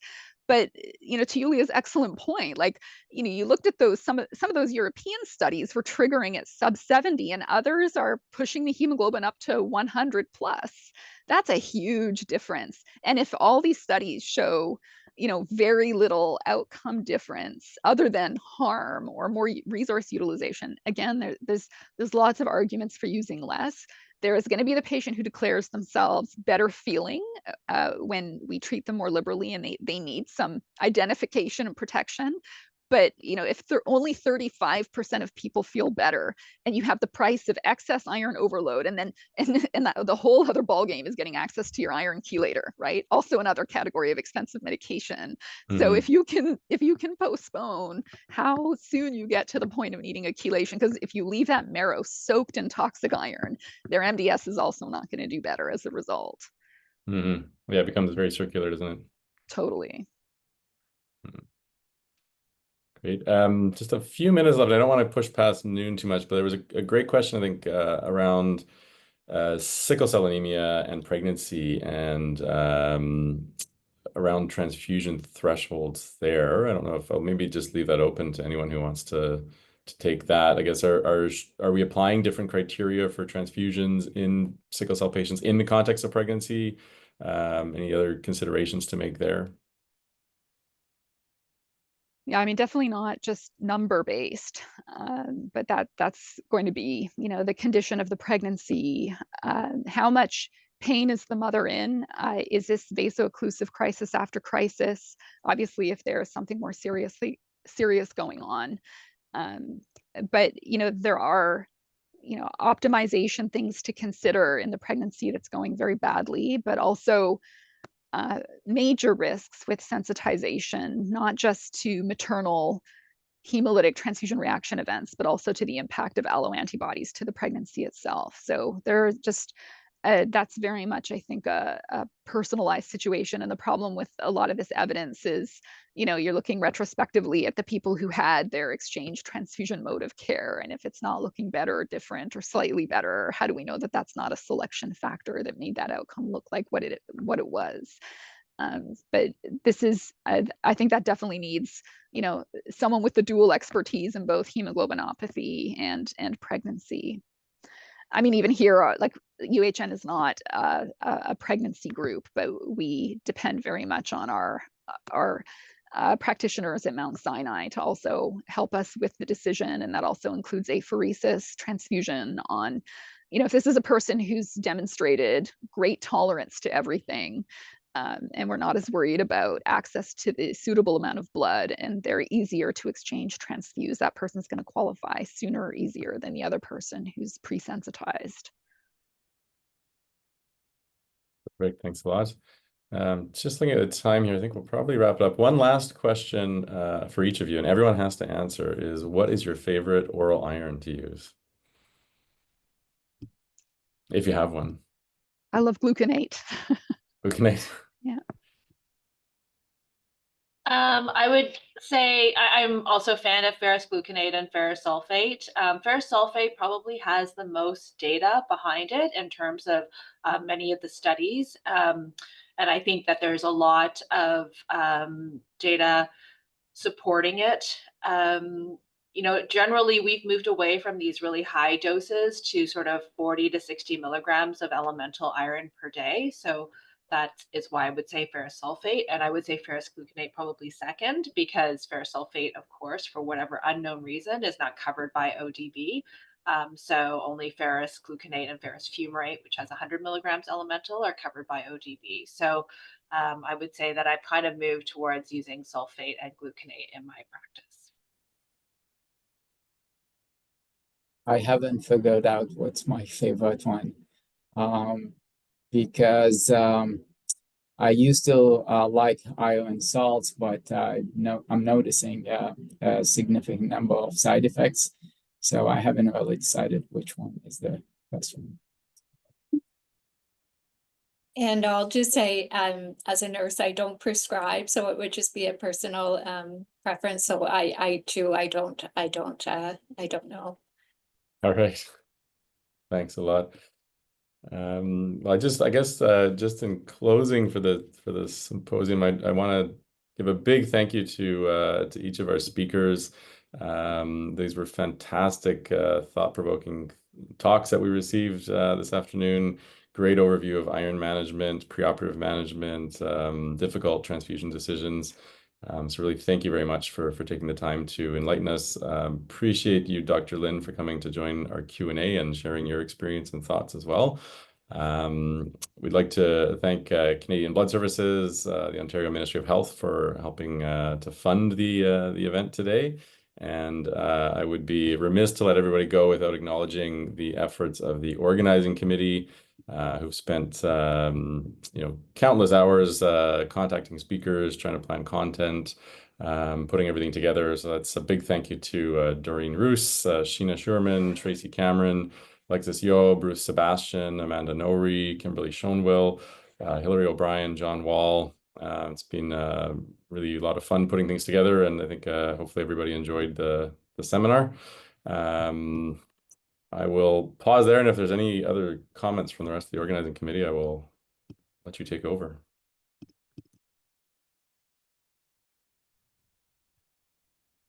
Just wanted to thank everybody for attending today. Very, very successful symposium once again. And again, thanks to the speakers, to Dr. Mack for leading the panel discussion. And we hope to have enlightened everyone and see you again next year. Thank you very much. Thank you so much. Thank you.